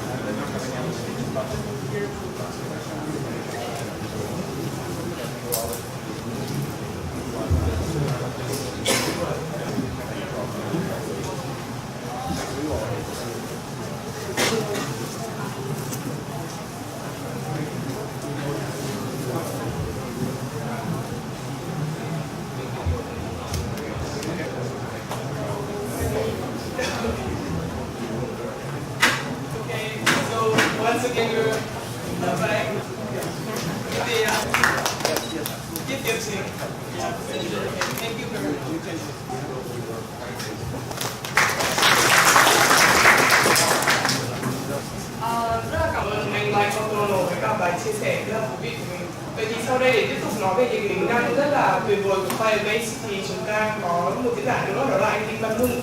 Anh là Mobile Technical Specialist đến từ Google Singapore và anh mình sẽ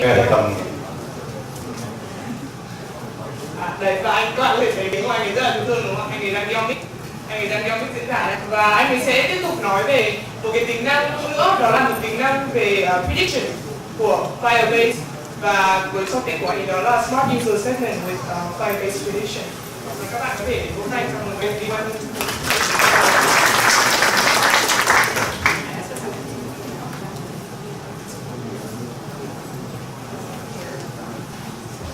Và chúng ta cũng có một cái segment song song nữa ở cái phòng bên kia, đó là VR with JavaScript.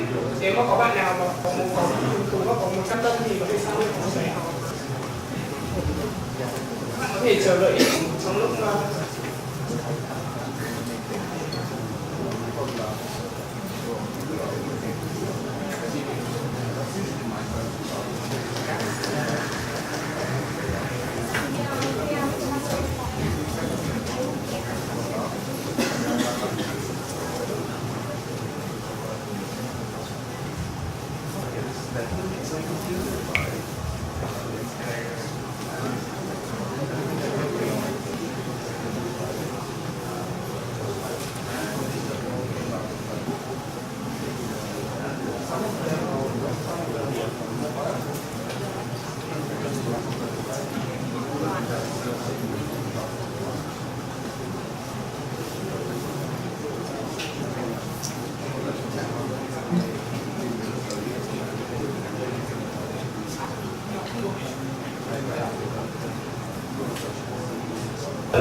một mảnh qua nghề rồi.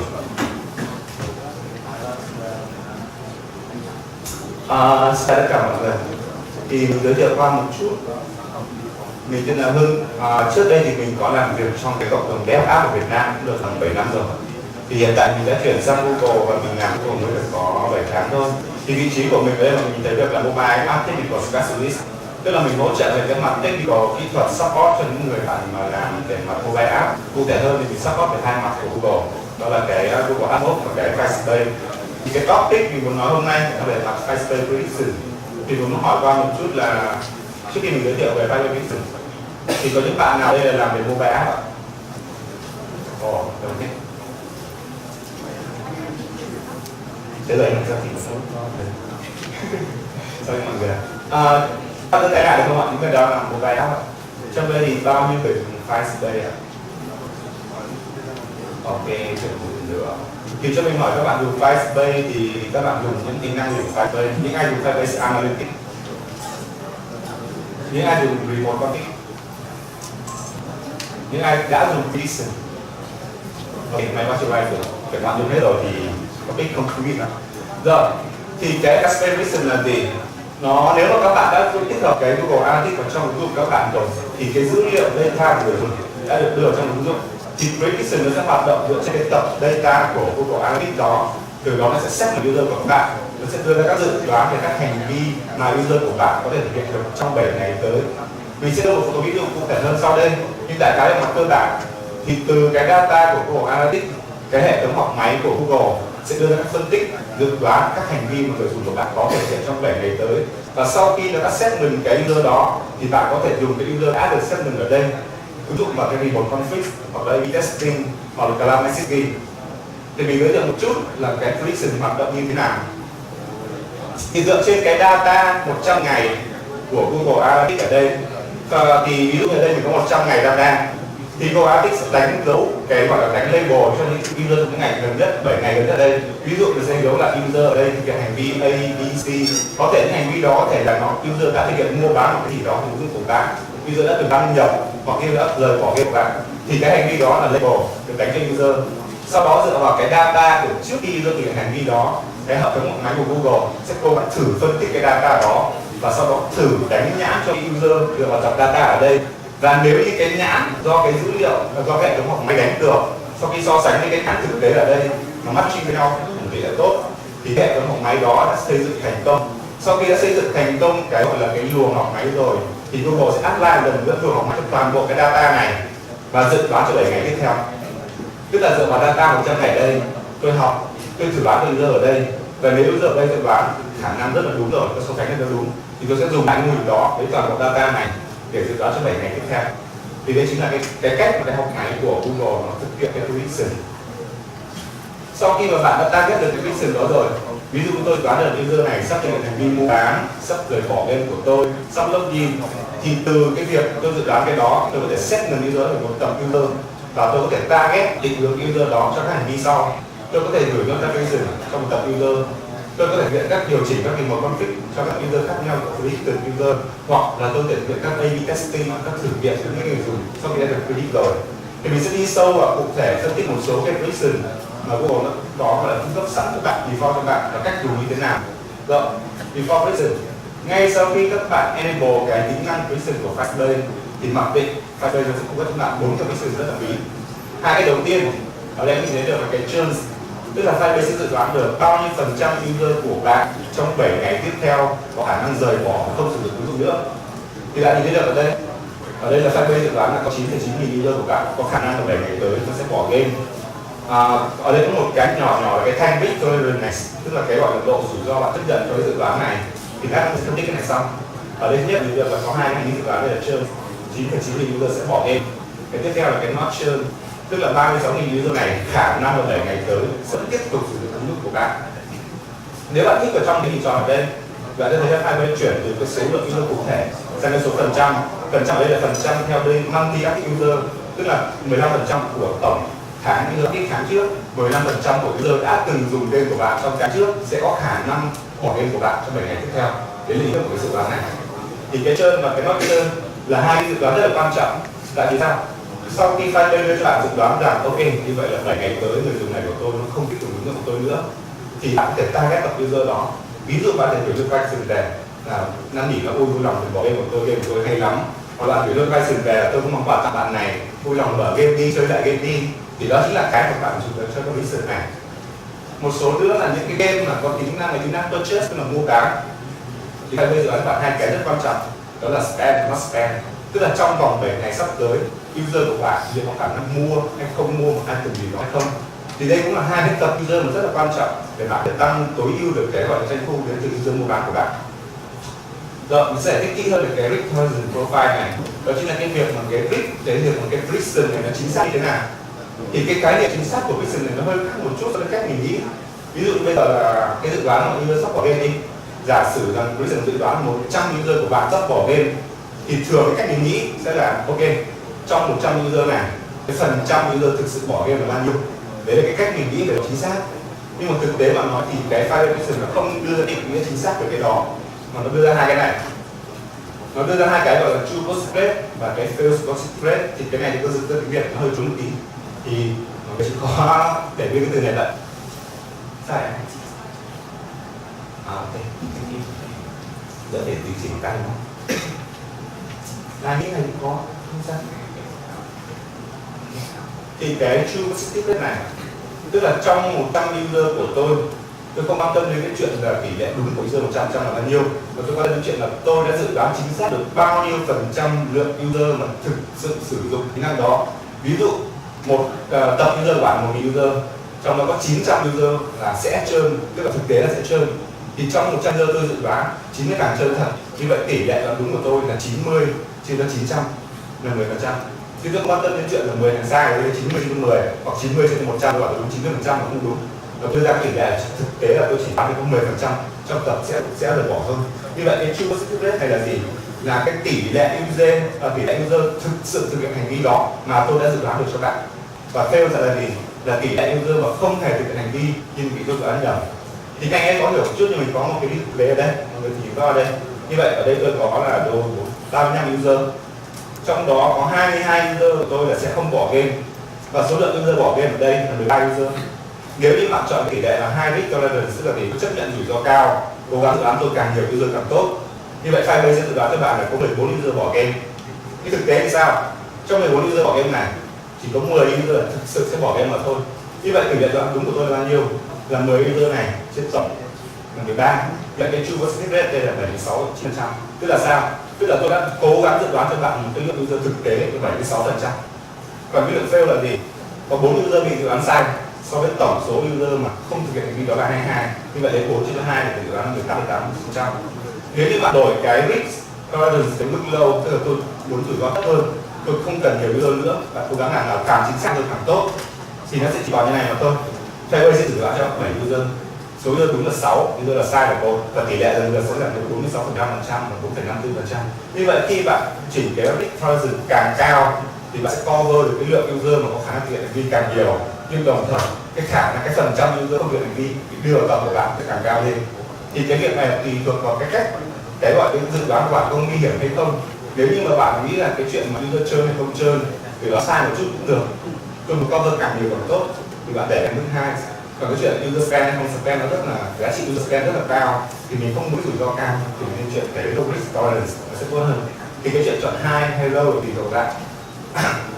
Rồi, với cái dự đoán đã đưa đó thì mình sẽ dùng prediction như thế nào? Thì sau đây mình sẽ chia sẻ thực tế cái user case của hai câu mà nó dùng thật rồi. Thứ nhất đó là cái optimize retention.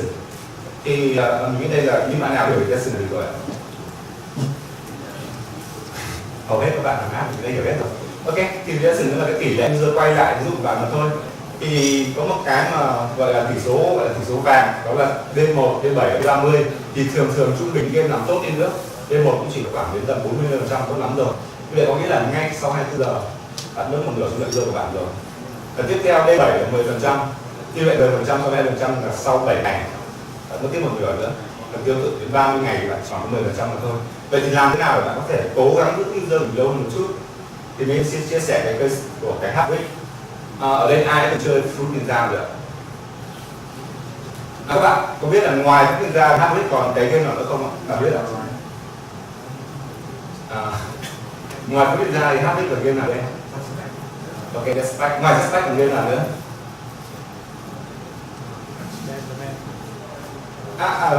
Mình nghĩ bạn này có câu trả lời đúng rồi. Ngoài Devfest thì còn một game nữa là Devfest, khá nổi tiếng của mình để em có thể trả lời câu khác được không? Ok, thì Haddad là một câu của Úc. Thì mình nghĩ là tất cả mọi người đây hầu hết ai làm mobile thì được hiện tại Fruit Ninja rồi. Vì bây giờ là họ có hơn 1 tỷ download rồi. Thì cái chuyện Haddad họ ứng dụng cái prediction vào tăng cái retention họ như thế nào? Họ sử dụng cái chuyện prediction trơn hay không trơn. Ok, nếu họ enable cái prediction lên. Thì ở đây là do mình chia sẻ cái user case thực tế của Haddad. Họ đã làm cách đây hơn 1 năm rồi nên cái UI nó sẽ, nếu bạn nhìn kỹ UI trên Firebase sẽ hơi cũ một chút, nó không đúng 100% như UI bây giờ. Thì nếu mà có thời gian mình sẽ sâu cái UI update của Firebase. Còn trong cái user case này chấp nhận là dùng cái UI cũ phải một chút để cho nó đúng cái lúc mình sử dụng. Sau khi họ enable cái prediction lên rồi, họ sử dụng cái mặc định thôi là cái trơn hay không trơn. Rồi, sau khi họ bật cái prediction trơn lên thì chỉ khoảng 1 đến 2 ngày thôi, Firebase đi xuất hiện và nó gửi bạn một cái email như thế này. Prediction ready, chúng tôi có dữ liệu data rồi, trơn đầy đủ rồi. Nếu bạn bấm vào cái link detail ở đây, nó sẽ mở ra cái UI của prediction ở đây. Báo cho bạn biết là 23% lượng user của bạn đã được target, số lượng cụ thể là 1,5 nghìn user. Thì họ sẽ làm gì với cái prediction trơn này? Nếu họ bấm vào target user ở đây, họ sẽ mở ra một giao diện để mình chọn 2 hạng action có thể làm được. Thứ nhất là điều chỉnh từ một config cho tập prediction đó. Cái thứ hai là vấn đề đưa ra cái sử. Thì ở đây họ sẽ sử dụng một config, họ sẽ sử dụng một cái biến độ config là win, tức là với tập user mà được dự đoán rằng sẽ bỏ game thì tôi sẽ gửi đến một cái giá trị prediction win cái dấu true. Như vậy trong app của tôi khi mình mở ứng dụng lên, tôi sử dụng một config code tôi ghép ra được, tôi sẽ biết được rằng user này có cái giá trị win true, tức là đã được dự đoán sẽ bỏ game. Rồi họ làm gì? Họ sử dụng cái biến này. Khi biết được rằng user sẽ bỏ game thì tất nhiên là nếu mà dự đoán nó sừng trơn rồi mà nó trơn tập luôn, nó không mở game nữa thì bạn xui thôi. Nhưng mà nếu như vậy được dự đoán sừng game mà nó vẫn mở game một lần nữa thì tôi bắt được cái biến này và họ sẽ sử dụng biến này để họ show cho user một cái pop-up tặng quà special gift for you. Thì họ thống kê được là bao nhiêu phần trăm user được prediction họ sẽ nhìn thấy cái box này, và trong số những người được nhìn box này bao nhiêu phần trăm sẽ ứng vào cái nút play, thì tỷ lệ nút play khá là cao. Và kết quả là gì? Sau khi người dùng đã nhận hậu quả này rồi thì họ có xu hướng chơi game lâu hơn, và kết quả là họ increase được cái 20% của cái D7 retention. Thì bạn chú ý nhé, 20% ở đây là 20% của D7, tức là từ 20% lên 24, chứ không phải từ 20% đến 40%, nó quá là khủng khiếp rồi. Nhưng mà mình nghĩ là 20% của D7 từ 24, các ngày khác mỗi ngày 20% của môn rất là khủng khiếp rồi. Thì đó kết quả thực tế mà Haddad họ đạt được. Đấy là cái base thứ nhất là bạn phải dùng prediction để tăng cái tỷ lệ retention. Rồi cái thứ hai là gì? làm thế nào để tăng được cái revenue, tổng cái doanh thu từ quảng cáo như kênh Việt Nam Purchase đối với Prediction. Thì mình chia sẻ một cái cây start của cái CEO Devfest. Họ làm thế nào? Thì thông thường với tất cả những ứng dụng có mua bán thì bao giờ bạn sử dụng một cái là cái UI shop, so tất cả những item mà mình có thể mua được. Vậy làm thế nào là tối ưu được cái UI shop đó với những người không mua, với những người mua là có gì khác nhau hay không? Thì họ đã sử dụng Prediction.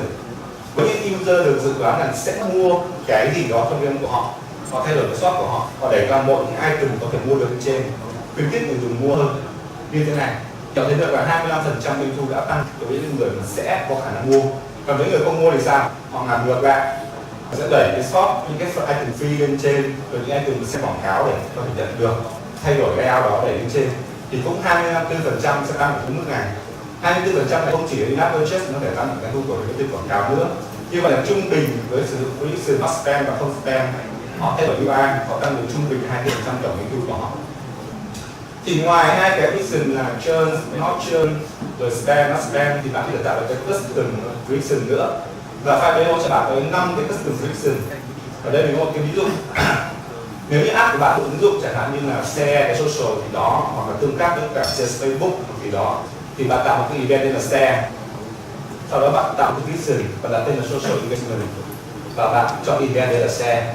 Sẽ thực hiện hành vi này. Thì Firebase có thể dự đoán bạn hai cái là win và not win, là thực hiện hay không thực hiện, cũng như spam, not spam. Như vậy với cái hành vi share này, Firebase dự đoán bạn biết là có thể share hay là không muốn share. Thì với những người mà có thể share, rất đơn giản thôi. Bạn có thể là thay đổi cái UI làm cho cái nút like, nút share bạn là rất nháy, hoặc là với những người mà dự đoán là không share, tốt nhất là không cần sâu nút đó làm gì thành nút khác, nó phí cái UI của mình. Thì họ thấy là nếu mà làm như thế này, bạn có dự đoán của cái share bên này, và nếu bạn thay đổi cái UI sao cho cái nút share, nút social của bạn hấp dẫn hơn, thì bạn sẽ càng được cái chuyện mà viral tương tác tốt hơn nữa. Ok, thì mình đã xong cái phần gọi là cái phần trình bày của mình. Thì mình nghĩ mình cũng còn một chút ra để cập nhật cho bạn cái UI mới của Firebase. Rồi. Thì thực tế bây giờ sau khi mà bạn bấm vào cái nút target user trên Firebase thì cái giao diện bây giờ sẽ như thế này. Nó sẽ rất nhiều tính năng hơn so với cả cái bản trước là chỉ có notification và có config. Và bây giờ rất nhiều tính năng này, thứ nhất là explore prediction. Nếu bạn bấm vào tính năng này, tức là tìm hiểu kỹ hơn là prediction, là sẽ một giao diện như thế này. Nhưng mà Firebase cung cấp kỹ cho bạn là cái lựa chọn cái no weak tolerance, thì choose positive của tôi là bao nhiêu, false là bao nhiêu, medium là bao nhiêu, high là bao nhiêu. Đồng thời trong cái giao diện này, bạn cũng thể chọn được 4 hành vi khác để gọi là thao tác và tương tác với cái tâm user này. Nếu bạn bấm vào experience A/B testing, tức là gì? Tức là bạn muốn target cái tập user predict này cho cái A/B testing. A/B testing có hai cách A/B testing. Thứ nhất là testing với một config, tức là chia nhỏ cái config ra, gửi về hai giá trị khác nhau, hai tập user khác nhau. Hoặc là A/B testing với cả cái column system, tức là bạn sẽ gửi hai cái user khác nhau cùng một thời điểm cho hai tập user khác nhau để xem được vào cái version nào thì để click cao hơn, user bấm vào nhiều hơn, mở ra nhiều hơn. Nếu như bạn bấm vào, tức bạn bấm vào chuyện là target cái vì một config khác nhau, thì đây là cái UI của config. Ví dụ như tôi có một cái biến offline, tức là tổng số lượng mạng lớn nhất, thì với những user mà dự đoán là sắp bỏ game thì tôi cho nó 10 mạng. Tôi dự đoán là không mua bán trong 15 mạng, còn bỏ định 20 mạng. Tất nhiên cái này là ví dụ của mình thôi. Thì cái chuyện của các bạn điều chỉnh cái này như thế nào thì của các bạn. Còn đây chỉ là ví dụ cái chuyện là target cái user predict cho cái một config như thế nào. Một cái nữa đó là testing với một config. Thì cái testing như mình nói rồi là bạn có thể tạo các tập user khác nhau ở đây, variant A, variant B và sau đó trả về các cái config khác nhau. Thì như bạn thấy đây là với cái variant A này, mình đã phải target được chỉ những tập user mà đoán là churn thì tôi mới trả cái biến này. Thì cái này khác với cả cái chuyện mà bạn dùng tới cái này thường như thế nào? Khi bạn chỉ trực tiếp về một config ở đây thì bạn không có cái chuyện là so sánh performance giữa hai giá trị khác nhau. Nhưng nếu bạn dùng A/B testing ví dụ ở đây thì Firebase nó sẽ tích hợp với cái analytics luôn, mà các bạn biết là với control group này và với cái variant A này, hai group đấy nó tương tác, thực nó gọi là chơi game mình khác nhau như thế nào luôn. Ví dụ như các chỉ số như là retention này, daily engagement này sẽ đánh trực tiếp trên cái dashboard bạn luôn, nó rất là tiện. Thì mình khuyến khích là với tất cả những gì mà các bạn muốn thay đổi và điều khiển được thì bạn nên để tìm một config và luôn dùng A/B testing để thử nghiệm các thử nghiệm mới, đừng bao giờ roll out trực tiếp ra. Ví dụ như bạn muốn thay đổi giá của cái item, và muốn thay đổi cái gọi là cái lượng máu user hay độ khó của level thì đừng bao giờ thay đổi trực tiếp, luôn dùng một config sau thực hiện A/B testing để đảm bảo là cái nào tốt hơn. Vì cái Firebase là cực kỳ tốt cho cái chuyện mà nó so sánh với bạn biết được con mình giữa hai nhóm khác nhau như thế nào. Nhưng đừng bao giờ thay đổi cái điều trực tiếp trong app của mình, là tốt nhất là A/B testing. Một cái nữa là cái chuyện mà gửi notification về cho tập user. Như vậy đây là tôi có thể target trực tiếp vào user sắp dự đoán là sắp bỏ game, và tôi gửi notification về để lại lục vaccine họ thì bỏ game nữa, hay là bạn có thể dùng vaccine và kèm về những cái data để mở data được quả. Rồi thì phần trình bày đến đây hết rồi, thì các bạn có câu hỏi nào cho Prediction hay không? Anh cho em hỏi, nếu mà mình dùng gỡ game luôn rồi, anh cho em hỏi. Em hỏi một câu là nếu mà mình dùng gỡ như mình thì mình có cách nào để liên lạc với mình nếu mà cái game đấy không đăng nhập? Liên lạc để ví dụ như là sắp tới khoảng một tháng sau em có một kỹ năng mới, kỹ năng đấy em đoán là phù hợp cho những cái người chơi và đã tự tin, thì em làm nào để người gửi cái thông tin đấy mình và mình cái là thực ra thì cái các bạn hỏi nó nằm ngoài cái topic của Prediction. Thứ nhất thì Prediction mục đích của nó là gì? Là bạn cố gắng tương tác với user trước khi người ta bỏ game của bạn. Tức là khi mà được dự đoán là trơn là các bạn đã không dùng game nữa rồi, là thời điểm bạn nên tương tác ngay. Còn về câu hỏi của bạn thì mình nghĩ là bạn nên dùng cái bắt buộc bạn phải chạy cái UAC campaign, chọn cái chuyện là re-engage với user, tức là user đã từng game của bạn xóa rồi thì cố gắng chạy cái campaign đó target lại người ta thôi. Thì cái đó nó nằm ngoài cái topic của Firebase. Mình nghĩ là cái chuyện mà bạn sắp có tính năng mới hay gì đó thì bạn nên roll out ngay lập tức ở Prediction luôn. Nếu mà dự đoán sắp bỏ game của bạn thì bạn nên bắn notify là chúng tôi sắp 7 ngày tới sắp có big update hay gì đó luôn. Tức là cố gắng target người dùng trước khi ta bỏ game của mình. Chứ nếu người ta bỏ game thì lúc đấy nó ham muộn mất rồi. Cho em hỏi một câu là có cái trường hợp nào mà để phone tỷ lệ phone profit nó cao hơn cái chu? Cái đấy thì không có nhé, mình quay lại slide một chút. Đây, như này. Thì ở ba cái list này, bạn nhìn thấy đây là cái low risk version này, nó sẽ đảm bảo là không bao giờ phone quá 5%. Cái này là 10% và cái này là 2%. Và đồng thời ở đây, cái ngưỡng gọi là chấp nhận được của cái low này là ít nhất phải dự đoán được 25% của bạn. Nếu mà Firebase không thể dự đoán được 25% của bạn thì cái tính năng này sẽ không mở cho bạn sử dụng nữa. Tức là tôi chấp nhận là tôi không dự đoán được user của bạn, không đủ dữ liệu, như vậy tôi không cho bạn target user này nữa. Như vậy đảm bảo là bao giờ cái chu ở đây cũng 25 và cái này nhỏ hơn 5. Tương tự cho những cái này cũng vậy, thì luôn luôn là cái target này sẽ là chu bao giờ lớn hơn fail cả. Nếu mà không đạt được cái ngưỡngที่tôi yêu cầu thì sẽ không cho bạn target các user đó, thì kết quả không đủ tốt. Cảm ơn. Bạn nào còn câu hỏi không ạ?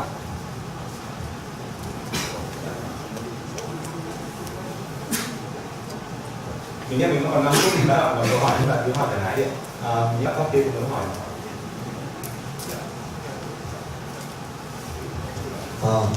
Cho mình hỏi câu. Khi mà cái dữ liệu này nó đã được cập nhật rồi thì chẳng hạn là mình thực hiện cái hành động Việt Nam nó sẽ gì nữa, thì cái dữ liệu này sau này nó có cập nhật liên tục hay là nó được thì cái prediction này sẽ được dự đoán lại mỗi ngày, tức là mỗi một ngày mới Firebase sẽ đưa dự đoán trong tập user của bạn bao nhiêu % sẽ thực hiện hành vi đoán 7 ngày tới, thì hoàn toàn có khả năng là user này dự đoán hôm nay sẽ trơn, nhưng đến hôm sau user đó sẽ rồi khỏi tập trơn đó. Thì bạn chú ý là ngay như cái user, ngay như cái trường hợp của cái Haddad ở đây, họ cũng phải kiểm soát là họ sẽ chỉ tặng gói quà một lần mà thôi. Tại vì hôm nay dự đoán là trơn này, tôi tặng gói quà rồi này, thì họ phải đánh dấu lại user đó không tặng lại nữa, chứ không phải ngày mai tôi dự đoán không trơn, rồi ngày kia dự đoán trơn lại tôi thấy trơn tôi lại tặng quà tiếp, nó không ý nghĩa gì cả. Thì cái chuyện mà user được dự đoán là cập nhật liên tục mỗi ngày, thì bạn chú ý là cái hành vi, cái action các bạn làm nên làm một lần thôi. Cũng như cái chuyện dự đoán shop ở đây, thì có thể hôm nay tôi nhìn thấy cái shop như này, nhưng nếu tao cái ngày này tôi không mua, thì Firebase sẽ dự đoán lại user này có khả năng không mua, và đến ngày sau mà game ra có thể shop thay đổi thành như này. Nên thì tốt là tuân theo cái chuyện trơn là cái chuyện research để mà điều chỉnh cái layout. Vậy là muốn hỏi các bạn cứ hỏi thoải mái.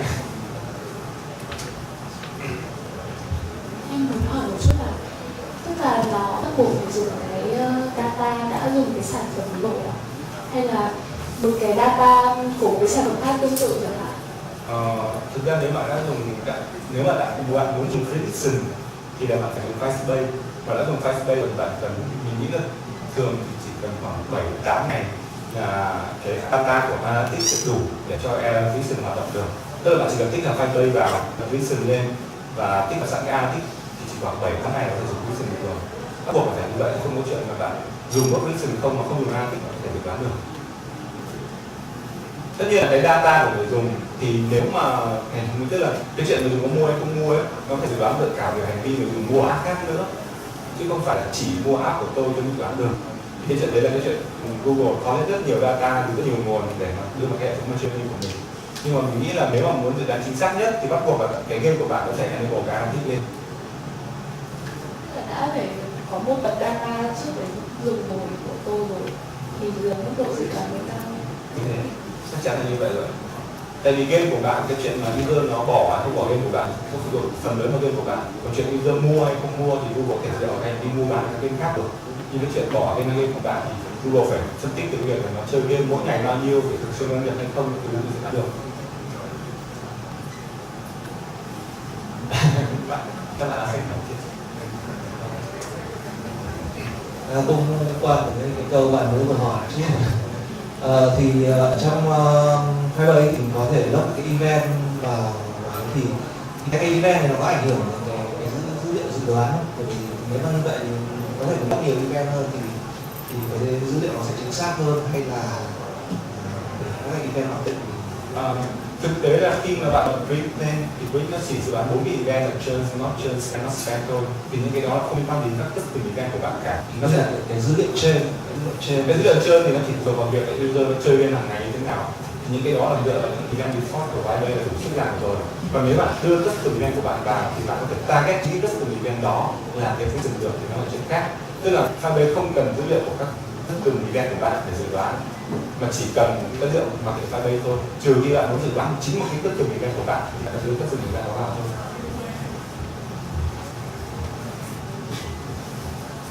Các bạn có câu hỏi không ạ? Bên này.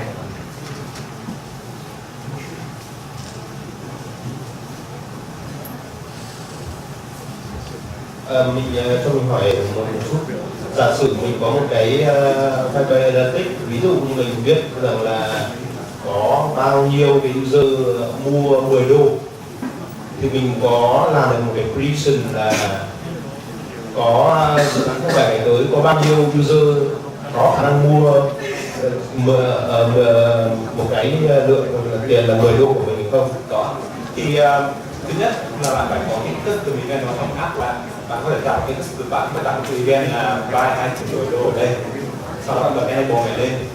Thì Firebase không, tức là Firebase thần kỳ là nó không quan tâm đến event của bạn cái gì, chỉ biết là bạn có event, có kiểu event đó nó sẽ dự đoán cho bạn. Như vậy bạn tự nghĩ ra cái chuyện là mua event 10 đô rồi nó mua buy 10 đô rồi. Thì ngày xưa mình có thể là mình dùng một số cái event khác, ví dụ là các bạn có thể dùng cái event nghe rất là vô vơ là chơi game 10 phút trong một ngày hả? Firebase thần kỳ là nó có thể đoán được các event của bạn. Chỉ cần bạn định nghĩa được event, bạn có thống kê event thì Firebase có thể nghĩ cái event đó các bạn được. Ok, vậy thì rất cảm ơn những cái câu hỏi của các bạn để tham dự ngày hôm nay, nhưng mà rất tiếc là thời gian cho bài phát biểu của anh Hưng thì đã kết thúc ở đây, và các bạn nếu các bạn có câu hỏi gì thì có thể tiếp tục hỏi ở cái Q&A corner ở ngay bên trái. Do mình có 2 món quà nên mình sẽ dành cho 2 bạn ở đó mình nhiều hơn một câu hỏi. Thì xin bạn em cái là bạn áo xanh thì một cái. Các bạn có thể lên sân khấu để anh các bạn quà cũng được. Quà nhỏ thôi, các bạn không được ngại đâu. Các bạn không được ngại đâu ạ. Mời bạn thì các bạn lên quà.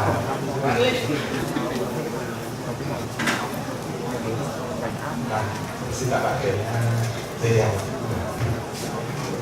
Cảm ơn các bạn đến event. Em là lên sân khấu một chút, em có chuẩn bị một chút phần quà bạn cũng giải.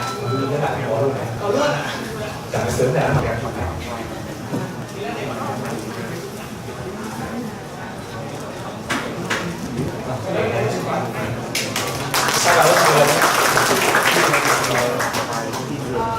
Thì tiếp sau phần chia sẻ của anh Hưng sẽ là ban tổ chức của chúng tôi thì đã hứa với các bạn là sẽ đem đến 4 topic đúng không? Thứ nhất là Firebase, thứ hai là IoT, AI và cuối cùng là IoT và AI và cuối cùng là cloud. Và chúng ta đã có nói qua các cái topic ví dụ như là Firebase rồi. Vậy thì bây giờ chúng ta sẽ nói về một topic nữa, đó là topic về AI, trí tuệ nhân tạo. Và topic này sẽ được chị Yến Hoàng là Product Support Manager đến từ Google châu Á Thái Bình Dương. Và chị sẽ có một bài chia sẻ về cách mà Google đem trí tuệ nhân tạo đến với các lập trình viên. Mời chị Yến.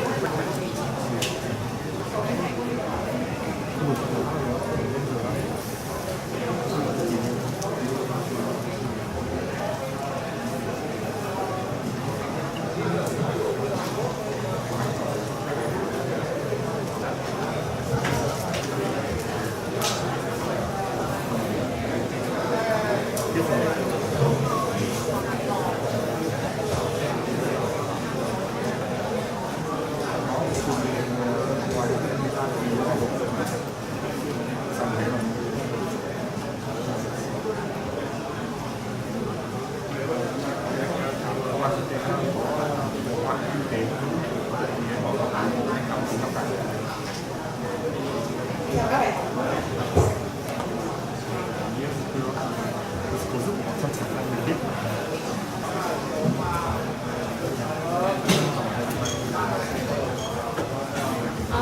Chào các bạn, mình là Ngọc Việt, là chủ của phòng chăm sóc khách hàng cho các sản phẩm của châu Á. Thì hôm nay mình sẽ chia sẻ một chủ đề đó là Google dùng Google sẽ hỗ trợ cho các thành viên như thế nào về sử dụng trí tuệ nhân tạo.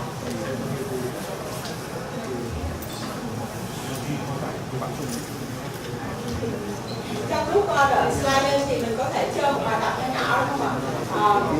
Mình xin mời các bạn có thể đứng lên hết được không ạ?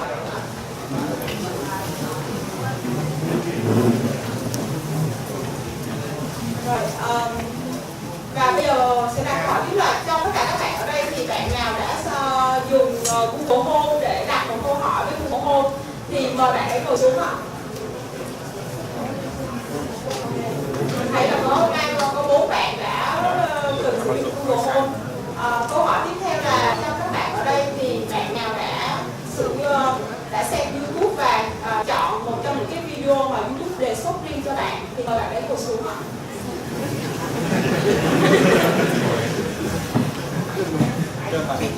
Rồi tiếp theo là bạn nào ở đây đã từng sử dụng tìm kiếm Google và nhấp vào một cái kết quả tìm kiếm mà Google đưa ra thì mời bạn ấy ngồi xuống.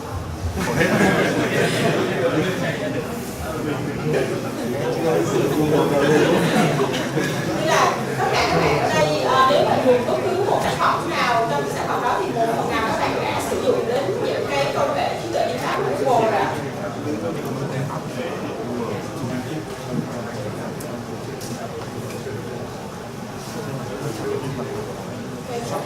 Và phần tiếp theo thì đấy là một số những cái ứng dụng đầu tiên của trí tuệ nhân tạo ở Google đối với sản phẩm Google. Trong chương trình ngày hôm nay thì mình sẽ có 3 phần trao đổi. Phần thứ nhất là những cái ứng dụng của trí tuệ nhân tạo trong cuộc sống. Phần thứ hai là Google hỗ trợ lập trình viên như thế nào trong việc phát triển trí tuệ nhân tạo, và phần thứ ba là làm cách nào để các bạn là những lập trình viên rất là thông minh và sáng tạo. Đây là một phần của cái cuộc cách mạng trí tuệ nhân tạo này. Và như các bạn đã biết là Google không chỉ là một công ty công nghệ mà Google là một công ty về trí tuệ nhân tạo. Hầu hết tất cả các sản phẩm ở đây thì đều có bóng dáng của trí tuệ nhân tạo. Ví dụ như lúc nãy các bạn có thấy là các bạn đã dùng YouTube và các bạn click vào video được đề xuất. Ngoài ra có một số những cái ví dụ khác.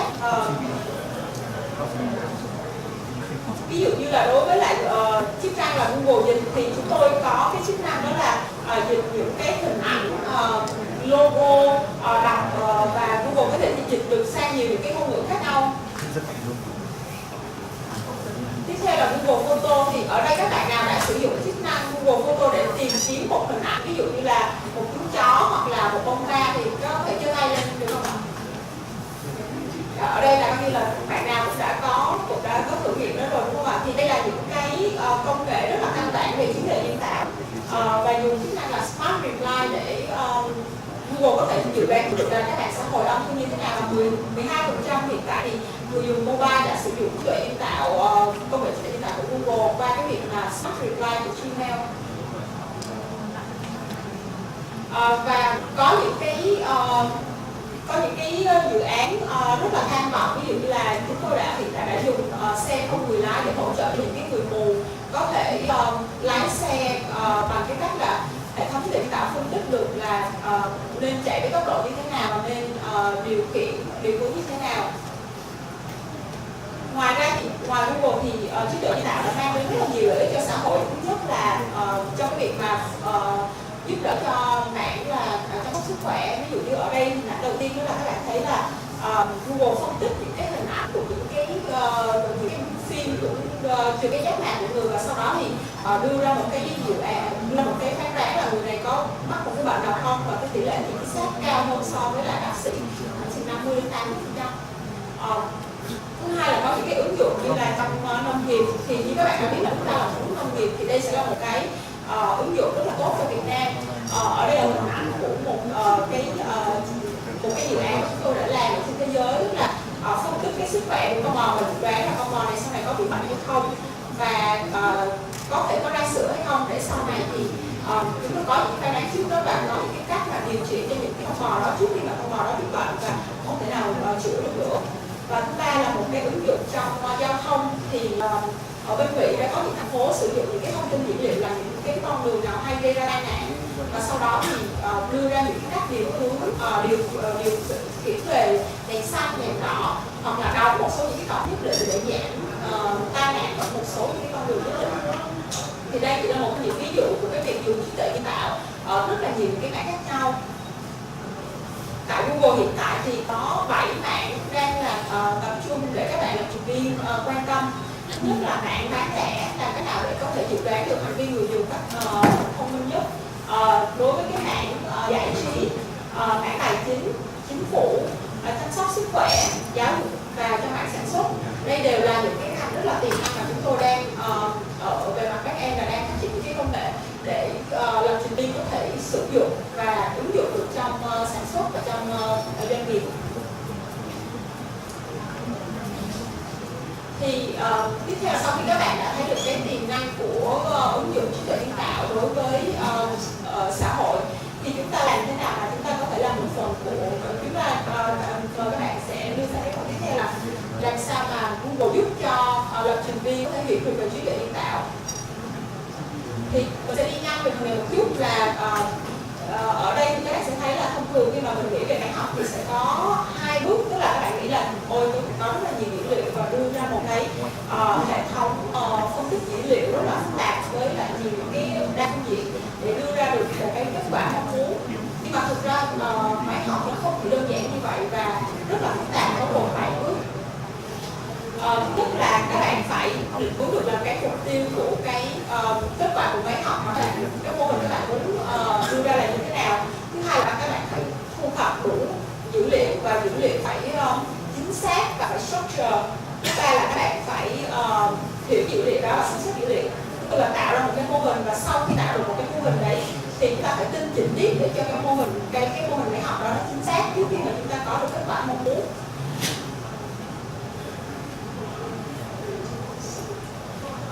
Và ở đây thì Google đã nhìn thấy cái sự quan trọng của cái việc là hỗ trợ lập trình viên để các bạn có thể qua đó là đưa ra được những cái kết quả máy học một cách hiệu quả. Vì vậy nên chỉ cần các bạn có được một cái hệ thống dữ liệu chính xác, đã có cấu trúc hoặc không có cấu trúc, và có những cái workflow phù hợp, thì với cái công nghệ rất là mạnh của Google, trong đó có một số những cái đặc điểm là rất là tốc độ nhanh, rất là complex, và cái thứ ba là rất là dễ cho các bạn lập trình viên có thể dùng được, thì các bạn sẽ có những cái kết quả phù hợp. Và cụ thể như thế nào thì mình xin đi qua cái slide tiếp theo. Thứ nhất là hệ thống sử dụng trí tuệ nhân tạo của Google trên Google Cloud thì gồm có 3 mảng. Mảng thứ nhất đó là chúng tôi đã xây dựng những cái nền tảng để có những cái dịch vụ nhận thức. Thứ nhất là dịch vụ có thể nhận thức được hình ảnh, tức là hệ thống sẽ đọc được hình ảnh và biết được đó là vật gì. Thứ hai là phân tích về video, có thể scan được video và đưa cho các bạn biết là thông tin video này là gì. Phân tích về speech, tức là âm thanh. Thứ ba là ngôn ngữ. Ví dụ như các bạn dùng Google Home thì các bạn biết là ngôn ngữ sẽ rất là tự nhiên, nói chuyện như người dùng.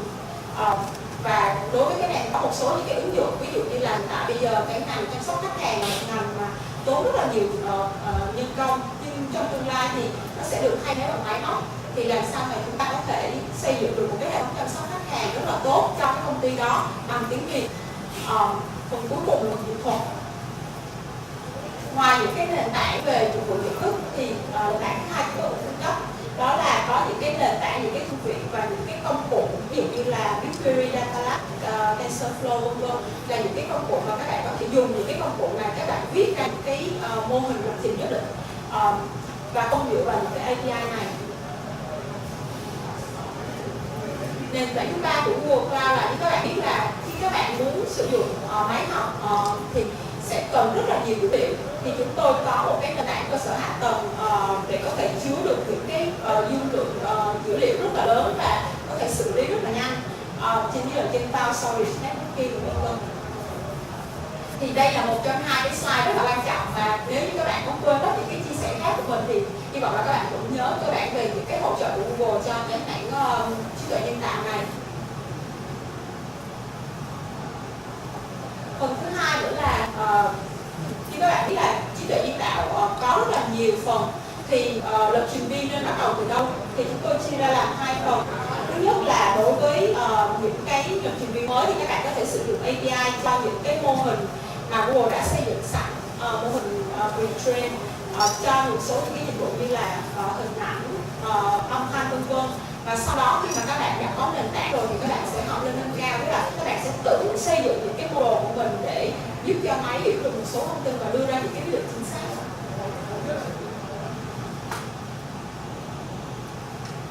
Rồi phần thứ ba là bây giờ mình đã thấy là trí tuệ nhân tạo có rất là nhiều ứng dụng, thì chúng ta làm thế nào để chúng ta có thể nắm bắt được cái cơ hội đấy. Và trong cái phần này thì một số bạn may mắn là sẽ đạt được một số những cái phần quà nhỏ ở đây. Thứ nhất là chúng ta đánh giá về tiềm năng trước. Thì hiện tại trong năm nay thì chỉ có 4% các giám đốc công ty, các giám đốc công nghệ thông tin là có sử dụng trí tuệ nhân tạo trong cái quyết định kinh doanh của họ. Nhưng trong vòng 2 năm nữa thôi thì 85% các giám đốc trong ngành công nghệ thông tin sẽ sử dụng trí tuệ nhân tạo ở những cái mức độ khác nhau trong quyết định kinh doanh của họ. Thì điều này có nghĩa là gì? Tức là cái nhu cầu nhân lực cho ngành trí tuệ nhân tạo sẽ tăng rất là nhanh, phải chừng là 10 đến 20 lần trong 2 năm tới. Sau khi chúng ta nhìn thấy cái cơ hội đó, chúng ta quay lại Việt Nam là thực ra thì lập trình viên Việt Nam đã sẵn sàng cho cái việc ra biển lớn và chuẩn bị cho cái phần này chưa. Thì nhìn lại thì các bạn sẽ thấy là hiện tại là Việt Nam mình là có đang cung cấp 25.000 lập trình viên cho mảng mobile và là một trong những cái nước đứng đầu ở châu Á cũng như là Đông Nam Á trong cái việc mà cung cấp cái lập trình viên chất lượng cao cho thế giới. Và một điều cũng rất là tự hào là trong khi mà thế giới đánh giá là nước nào có cái tỷ lệ lập trình viên chất lượng, không chỉ có số lượng mà còn chất lượng, thì Việt Nam của mình rất là vinh dự là mình đang đứng thứ 23 trên thế giới. Và trong đó thì cứ mỗi 3 cái game ứng dụng thì có một game ứng dụng là đến từ những cái lập trình viên Việt Nam. Thì chúng ta đang phát triển về cái con tàu là con tàu mobile. Nhưng mà nói vui một chút là như các bạn biết cái câu của chế Đa Viên là con hầu gươm không ai bằng bàn chuyện vua lên. Tức là mình ở Hà Nội thì mobile đang là một cái sân chơi rất là lớn, nhưng cái sân chơi tiếp theo sẽ không phải là mobile nữa mà sẽ là trí tuệ nhân tạo. Thì làm sao chúng ta bắt kịp được cái con tàu đấy? Okay. Thì mình sẽ có một cái game nho nhỏ là gồm có 3 phần. Phần thứ nhất là mình sẽ thảo luận 2 phút và sau đó thì mình sẽ mời một bạn tình nguyện nào đó lên trả lời cái câu hỏi của mình là nếu mà các bạn đang là một lập trình viên, các bạn muốn khám phá về trí tuệ nhân tạo thì theo các bạn là 3 bước nào là 3 bước thực dụng mà các bạn nghĩ là các bạn có thể bắt đầu để khi mà các bạn bước chân ra khỏi căn phòng này các bạn sẽ bắt đầu khám phá về trí tuệ nhân tạo và các bạn chuẩn bị hành trang của các bạn cho cái con tàu này. Thì mình thời gian rất là có hạn thì mình sẽ mời các bạn là các bạn sẽ trao đổi với một bạn nào mà bạn chưa gặp ở trong, các bạn chưa nói chuyện bao giờ trong căn phòng này. Có thể là đây là lần đầu tiên các bạn làm một cái hoạt động như vậy mà không có hẳn gì nếu mà mình thử nghiệm cái đó. Và ở đây thì bọn mình có một số những cái quà cho các bạn là một cái áo thun của Google.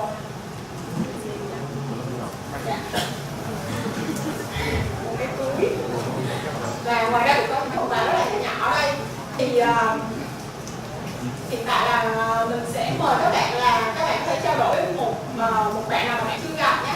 Và 2 bạn đó mình sẽ mời lên đây để giới thiệu rồi để chia sẻ những cái bước mà các bạn nghĩ là có thể giúp cho các bạn chuẩn bị hành trang cho cái chuyến phòng trí tuệ nhân tạo này. Thế có bạn nào có muốn nhận quà không ạ?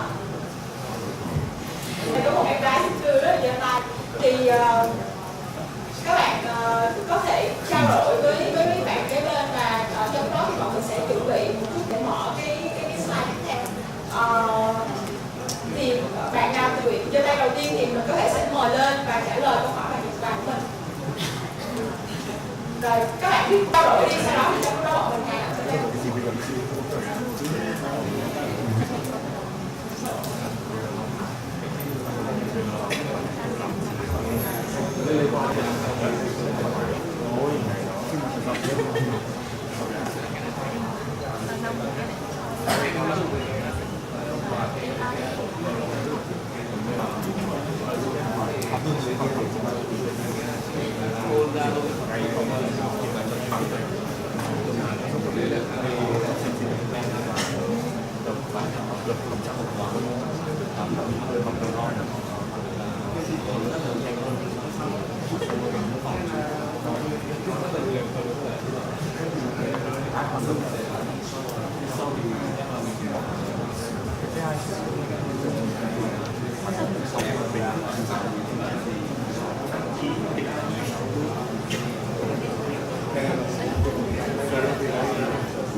Nãy giờ các bạn có trao đổi và thảo luận và đã ra được một cái sáng kiến nào hay ho chưa ạ, để mình tiếp tục giữ vững cái vị trí là thứ 2, 3 và mình sẽ là một trong những cái lập trình viên hàng đầu thế giới ạ.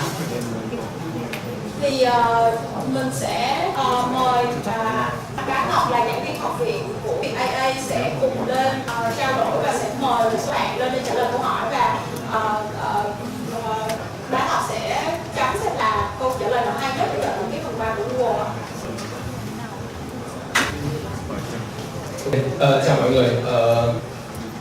Chắc các bạn cũng đã quen mình ở đây, nhiều bạn sự kiện của GDG thì mình biết là mình là cái community manager của GDG Hà Nội. Thì mình là một software engineer. Cách đây mình có cũng tầm 4 đến 5 năm kinh nghiệm về lập trình. Sau đấy thì đầu năm nay mình chuyển hướng sang machine learning. Thì mình sẽ cho các bạn kỹ thêm về tại sao lại có thể là bắt đầu mình với machine learning. Thì mình đang là cái giảng viên của VDI, không biết đây có ai biết VDI không? Ok. Thì VDI là founder bởi nhóm Google. Các bạn biết Google không? Cái nhóm mà đứng sau tất cả những cái machine learning của Google. Thì hai anh ấy là người Việt, thì hai anh quay về Việt Nam và anh ấy muốn found một cái community về AI cho Việt Nam. Và mình thì đầu năm nay mình bắt đầu chuyển hướng đó. Khi mà chị Yến từ về nó cũng khá là hay, khi mà cái sân chơi không còn là mobile nữa, sân chơi bây giờ là sân chơi của AI, của trí nhân tạo, đúng không ạ? Thì mình cũng nắm được cái trend đấy, và đầu năm nay mình đã chuyển hướng, mình chuyển từ một software engineer sang một cái AI engineer. Thì mình đã có 1 năm để trải nghiệm AI. Thì một lát nữa mình sẽ chia sẻ với các bạn về làm thế nào để các bạn có thể bắt đầu với AI. Thì bây giờ có ai volunteer giơ tay để trả lời không? Ok, bạn áo tím ở dưới và có bạn nữ nào không ạ? Đây có một bạn nữ rất là tươi, một bạn nữ lên chia sẻ ạ.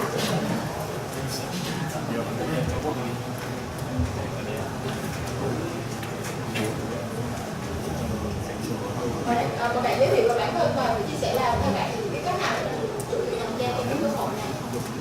Chào, mình là founder của một startup về VR và AI.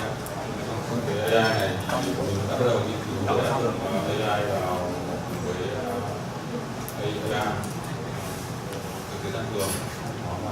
Mình nghĩ là có thể là mọi người nên cập nhật Google, và bây giờ đã có rất nhiều miễn phí về AI. Mọi người có thể tham gia để công việc rất nhanh. Còn bạn không ạ? Đây còn 3 bạn. Đây có một bạn nữ thì đương nhiên một bạn nữ rất là sẵn sàng ở cuối phòng rồi bạn lên ạ.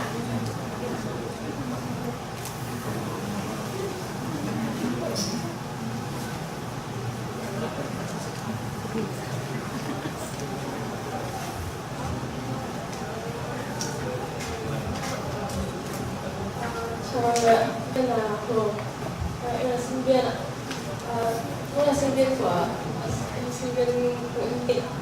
Em học về AI một lần đi làm và có một cái phần mềm quản lý bán hàng, có sử dụng AI và thấy rất hứng thú ngay từ đấy. Bắt đầu nghiên cứu qua GDG community ạ, được post với admin của nhóm giới thiệu với cả chia sẻ từ thành viên trong nhóm, nó rất là siêu. Sau đó thì có rất nhiều các khóa học được chia sẻ với cả kinh nghiệm được chia sẻ từ các bạn, các dev đi trước, chia sẻ về cách học AI cho hiệu quả, bắt đầu từ machine learning. Ở đây thì chỉ vẫn còn vàng như thế đó, tức là mời thêm một bạn nữa đi đâu mà nhiều cả tay giơ lên quá. Bạn nữ áo vàng không ạ?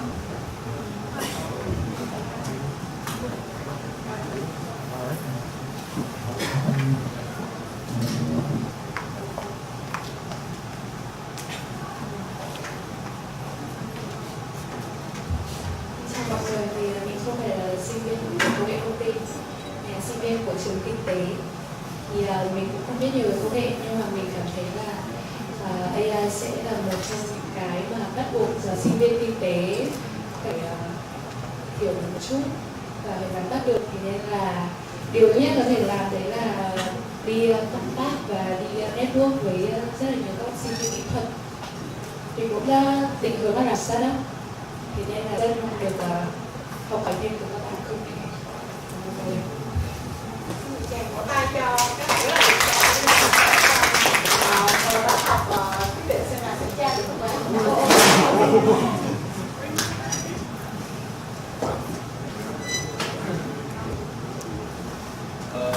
Thì mọi người chờ một chút nhé, mình sẽ nói qua một tí.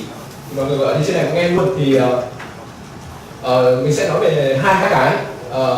Có hai cái con đường để các bạn tiếp cận đến trở thành một người làm machine learning, làm trí thông minh nhân tạo. Thứ nhất là các bạn muốn trở thành một AI developer và các bạn muốn trở thành AI engineer.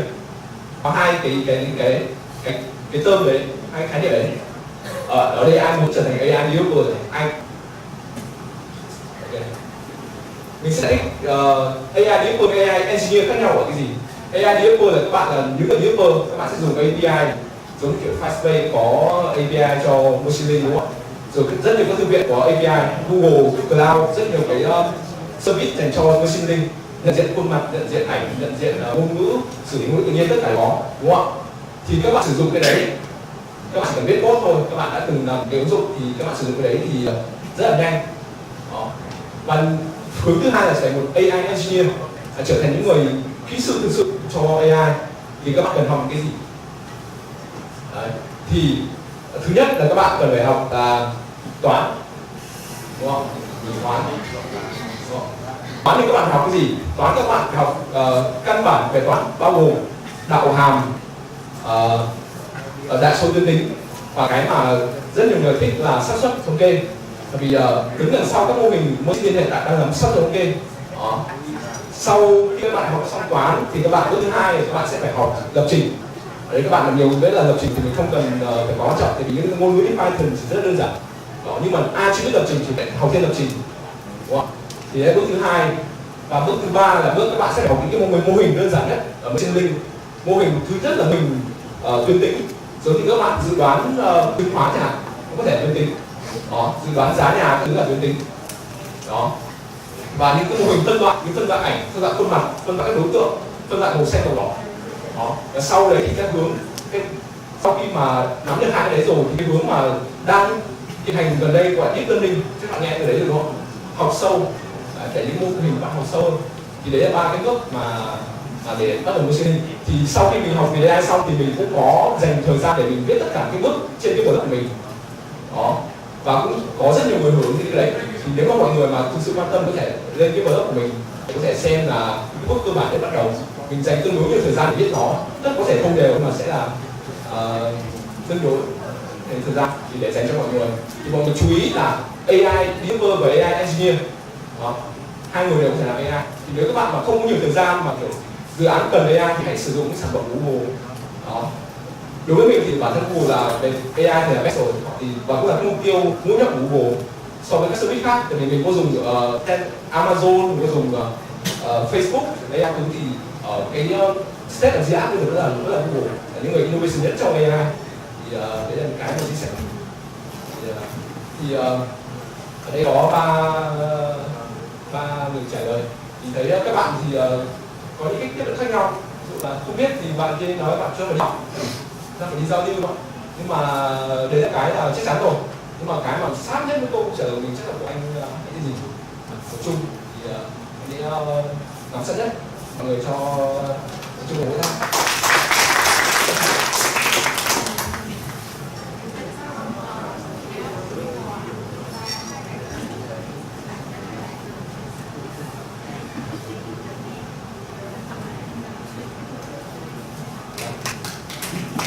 Ngoài chỉ nghĩ là việc AI không hề khó như các bạn nghe trên báo đài.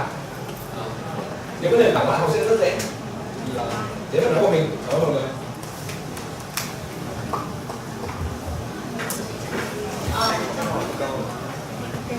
Trong cái ba phần phần mấu chốt ạ. Cái này nó lại phức tạp một tí. Trong AI engineer lại phân ra các level nữa. Ví dụ như bọn mình là một người đi rất sâu về toán, mình sẽ cố gắng là tất cả những cái gì mình nhìn thấy của mình đều có thể miêu tả được một toán học hết và thật sự clear giống như các bạn học lớp 1 ấy.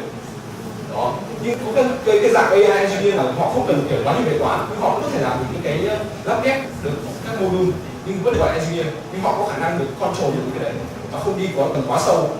Anh hiểu không? Giống như các bạn lập trình web thì có thể lập trình assembly ở cái tầng đáy đúng không? Nhưng có thể lập trình ở trên tầng hai level hơn, giống như HTML, JS và các thứ. Thì đấy là một cái level khác nữa. Nhưng mà đấy vẫn gọi là engineer. Thì đối với mình thì giỏi lập trình là ok rồi. Và phải có một cái tất nhiên phải có logic về toán nữa, nhưng mà có thể không cần về sau. Một bạn câu hỏi. Theo em được biết thì trong cái AI thì quan trọng cái hàng deep learning thì nó mấu chốt và có thêm cả bài tối ưu và tối ưu. Theo em được biết thì deep learning thì mấu chốt quan trọng nhất là chủ yếu là bài tối ưu. Cho nên là theo em nghĩ thì nếu như học về deep learning nữa thì mọi người nên quan tâm về một chút về tối ưu, toán tối ưu của giải các bài toán. Về mạng deep learning thì nó sẽ là tối ưu các phạm số của các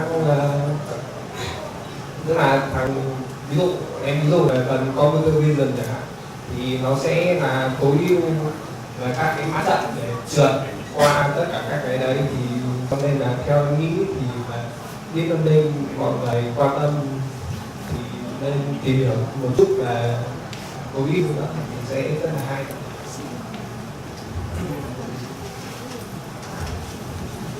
Thì mình sẽ bổ sung cho bạn là tất cả những bài toán machine learning đều là bài toán tối ưu, đúng không? Và cái phần tối ưu đấy cũng sẽ nằm trong cái phần toán, mà mình sẽ học toán để thi tối ưu. Đúng ý của bạn không? Đấy thì nó sẽ là như thế. Có nghĩa là bài toán machine learning là bài toán tối ưu. Tối ưu như nào? Nó giống như kiểu là các bạn phải là miêu tả thì hơi phức tạp, nhưng mà mình có thể miêu tả mọi người thử nghe. Nếu mà ok được thì mình sẽ nói tiếp. Nếu mà ok mình sẽ hỏi lại trong quá trình mình nói. Ví dụ bây giờ mình có một cái mình đi graph. Ok, hôm nay trời mưa các bạn graph đến đây đúng không ạ? Thì các bạn nhưng mà hôm nay đột nhiên cái ứng dụng graph của các bạn nó không thể dự đoán được số tiền trên cái số km các bạn đã đi. Thì các bạn sẽ giải quyết thế nào? Thì có cách giải quyết rất đơn giản là chúng ta đã có cái lịch sử, đúng không? Cái lịch sử mà đã đi từ trước rồi, thì dựa cái lịch sử đấy cũng sẽ dự đoán ra được cái giá trị ngày hôm nay không? Khả thi không ạ? Đúng không? Mọi người thấy khả thi không? Đúng không? Thì mình sẽ làm thế nào? Mình sẽ tạo ra một cái hàm để nó có thể xấp xỉ tất cả những cái data đấy. Ok ạ? Để đến khi đưa một data mới vào mình sẽ dự đoán được kết quả của ngày hôm nay. Ok, mọi hiểu không ạ? Thì bài toán đấy nó sẽ convert thành một bài toán optimization là gì? Nó sẽ tạo ra một cái hàm khác. Hàm ban đầu là F, hàm tiếp theo là hàm C. Hàm C đấy nó sẽ biểu thị tất cả những cái sai lệch của cái hàm của mình với cái data hiện tại. Ok chưa? Mọi người hiểu C không? Hàm C sẽ là độ lệch giữa tất cả những data hiện tại của mình và cái mô hình của mình, cái khả năng dự đoán mô hình của mình. Ok chưa? Đó. Thì có một câu hỏi đặt ra là khi cái hàm C đấy nó nhỏ thì sao? Ai trả lời?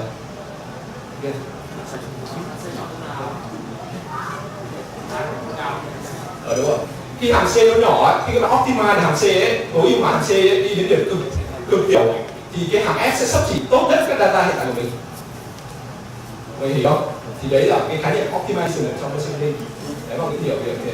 Thì bạn kia nói tương đối là đúng là các bạn học optimization và trong deep learning nó cũng có một cái là khi mà cái data quá lớn, hàng tỷ data thì nó sẽ gặp một vấn đề về prediction, như kiểu là tính toán nó bị biến mất quá nhỏ các thứ, thì nó sẽ là optimization về phần sâu. Thì đấy là cái mà nó câu trả lời. Mọi người thấy ok không? Mọi người thấy hiểu không? Ok, vâng. Em chọn thì bạn còn cái CD Google em chọn Bạn vừa bước.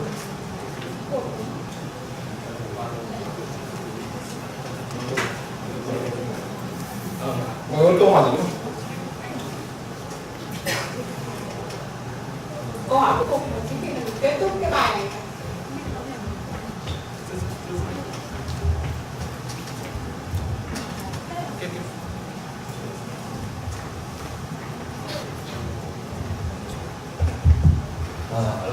Xin chào, rất cảm ơn về chia sẻ của anh. Thì em có câu hỏi là với tư cách là một sinh viên sắp ra trường ấy, thì em cũng có kinh nghiệm 2 năm tìm hiểu về machine learning, về deep learning rồi. Thì em có câu hỏi như sau, đó là nếu mà dự định tương lai của em sẽ đi ra nước ngoài học theo cái phần deep learning và machine learning này, thì anh đánh giá như thế nào về cái lợi thế của em giữa hai việc là mình tập trung vào viết những cái paper để publish ra những hội nghị quốc tế vào trong nước, và cái việc là mình đi thu thập những kinh nghiệm làm những dự án machine learning ở các công ty ở trong nước. Thì anh, bởi vì theo anh đánh giá thì những cái paper của sinh viên Việt Nam ấy ở trong cái lĩnh vực chưa nhân tạo này thì nó cũng không gây được không có cái impact lớn lắm. Thì liệu nó có giúp cho em tạo được lợi thế khi bọn em muốn ra nước ngoài học tiếp không? Thì trong anh đánh giá việc này như thế nào?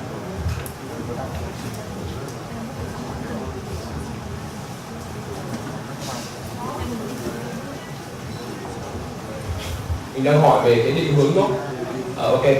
Cái này thì mình cũng thực sự mình không có nhiều kinh nghiệm, tại vì bản thân mình không phải là người có thể so sánh được giữa hai cái đấy, nhưng mà mình thì biết rất nhiều người liên quan việc là em đang hỏi về research ở trong nước và ngoài nước, đúng không? Thì thường mình thấy là research ngoài nước có rất nhiều cái hay ho hơn, đúng không? Mọi người thấy không? Nhưng mà trong nước thì đôi khi mình hay từ cái lối mòn, giống như kiểu trong nước thì mình chỉ tập trung vào kiểu là những cái bài toán recommendation hiện hữu đâu, cái bài toán thương mại điện tử, đúng không? Những cái bài toán về bên ngoài như kiểu là robot hay những cái mà kiểu nó phức tạp hơn thì ở Việt Nam ít thấy, đúng không ạ? Thì mình phải công nhận là một điều là khi các bạn đi ra ngoài ấy, thì cái quan trọng nhất là không phải là ở đấy mình được học nhiều hơn, mà quan trọng nhất là ở xung quanh mình có nhiều bài toán hơn. Mọi người hiểu không? Khi mình có nhiều bài toán hơn thì mình sẽ có xu hướng giải quyết bài toán ấy nhiều hơn. Và ở xung quanh ở nước ngoài người ta cũng cái xu hướng đấy nhiều hơn ở trong Việt Nam. Ở Việt Nam các bạn chỉ có những cái research liên quan đến những cái mà thực tế đã xảy ra thôi. Nên là mình vẫn khuyến khích bạn đi ra ngoài. Nhưng mà những bạn nào không có điều kiện đi ra ngoài ấy, thì ở Hà Nội hiện tại đang, hoặc là Hồ Chí Minh thế, thì đang dần dần hình thành cái nhóm nghiên cứu cùng với nhau, mà tất cả những có bao gồm cả những người ngoài nước và trong nước. Đấy, họ mang những project ở bên ngoài nước về Việt Nam, giống như các anh ở VDA cũng thế, họ đều có những cái project ở Google thứ đều rất phức tạp và họ chia sẻ những cái đấy dành cho những người ở Việt Nam. Thì mình nghĩ là nếu các bạn mà không có điều kiện ra ngoài thì có thể do những cái nhóm cộng đồng ở Việt Nam, hoặc nếu các bạn tốt nhất thì có điều kiện đi ra ngoài thì nên đi ra ngoài.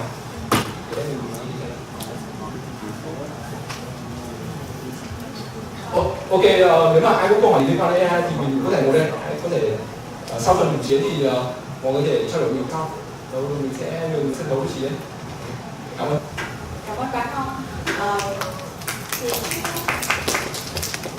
Và cũng tái tạo thêm một chút là vẫn còn một phần quà, đó là một cái ba lô, và bởi vì thời gian có hạn nên là lát thì bọn mình sẽ đặt câu hỏi ở phía mặt và dùng Google và sẽ trao quà cho các bạn. Mình chỉ còn 3 slide nữa thôi, và như lúc nãy mình có nói là trong cái bài chia sẻ này thì các bạn có thể quên cả các thứ, nhưng khi mà các bạn bước ra khỏi căn phòng này thì mình hy vọng là các bạn nhớ một trong 2 slide, thì cái này là slide thứ 2 mà các bạn sẽ rất là nhớ. Thì lúc nãy có các bạn lên chia sẻ thì có rất là nhiều cách để chúng ta chuẩn bị cho cái thời gian và lên cái công việc trí tuệ nhân tạo.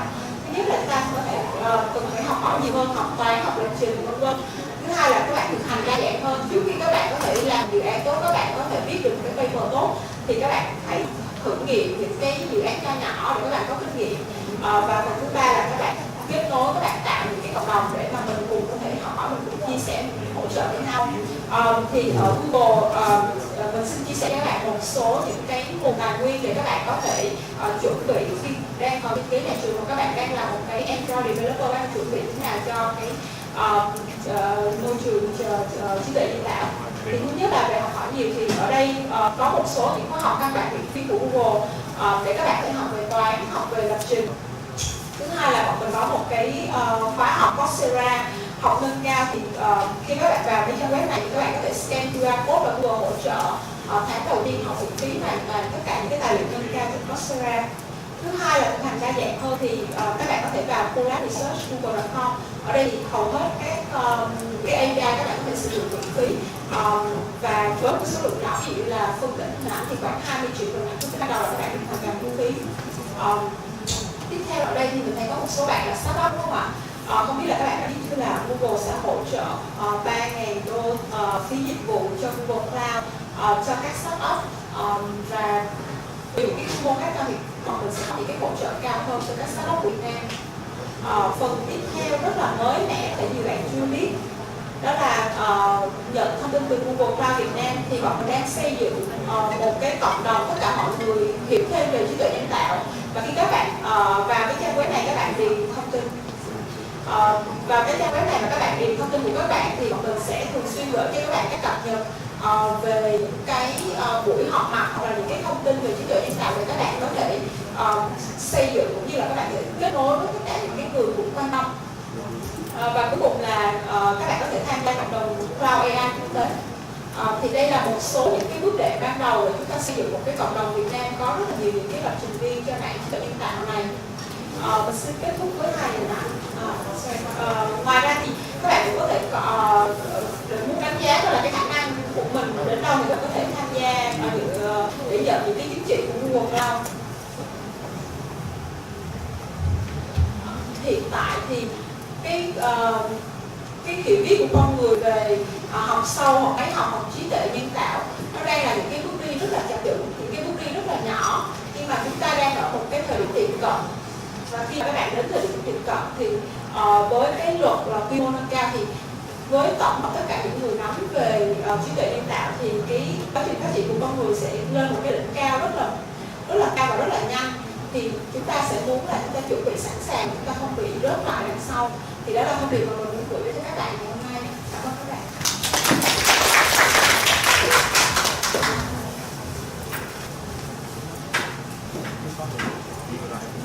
Vậy thì em thay mặt GDG Hà Nội cảm ơn chị Yến vì một bài chia sẻ rất là hữu ích ạ.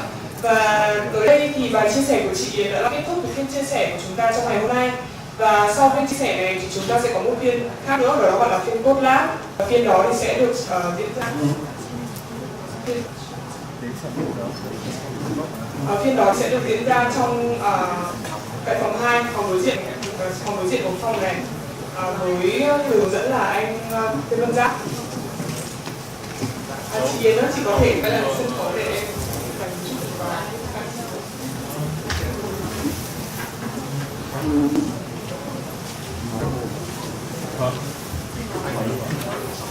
theo 62.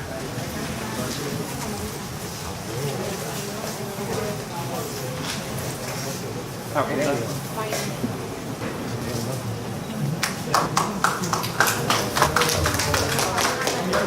chưa? Bây giờ phòng bằng vô phòng.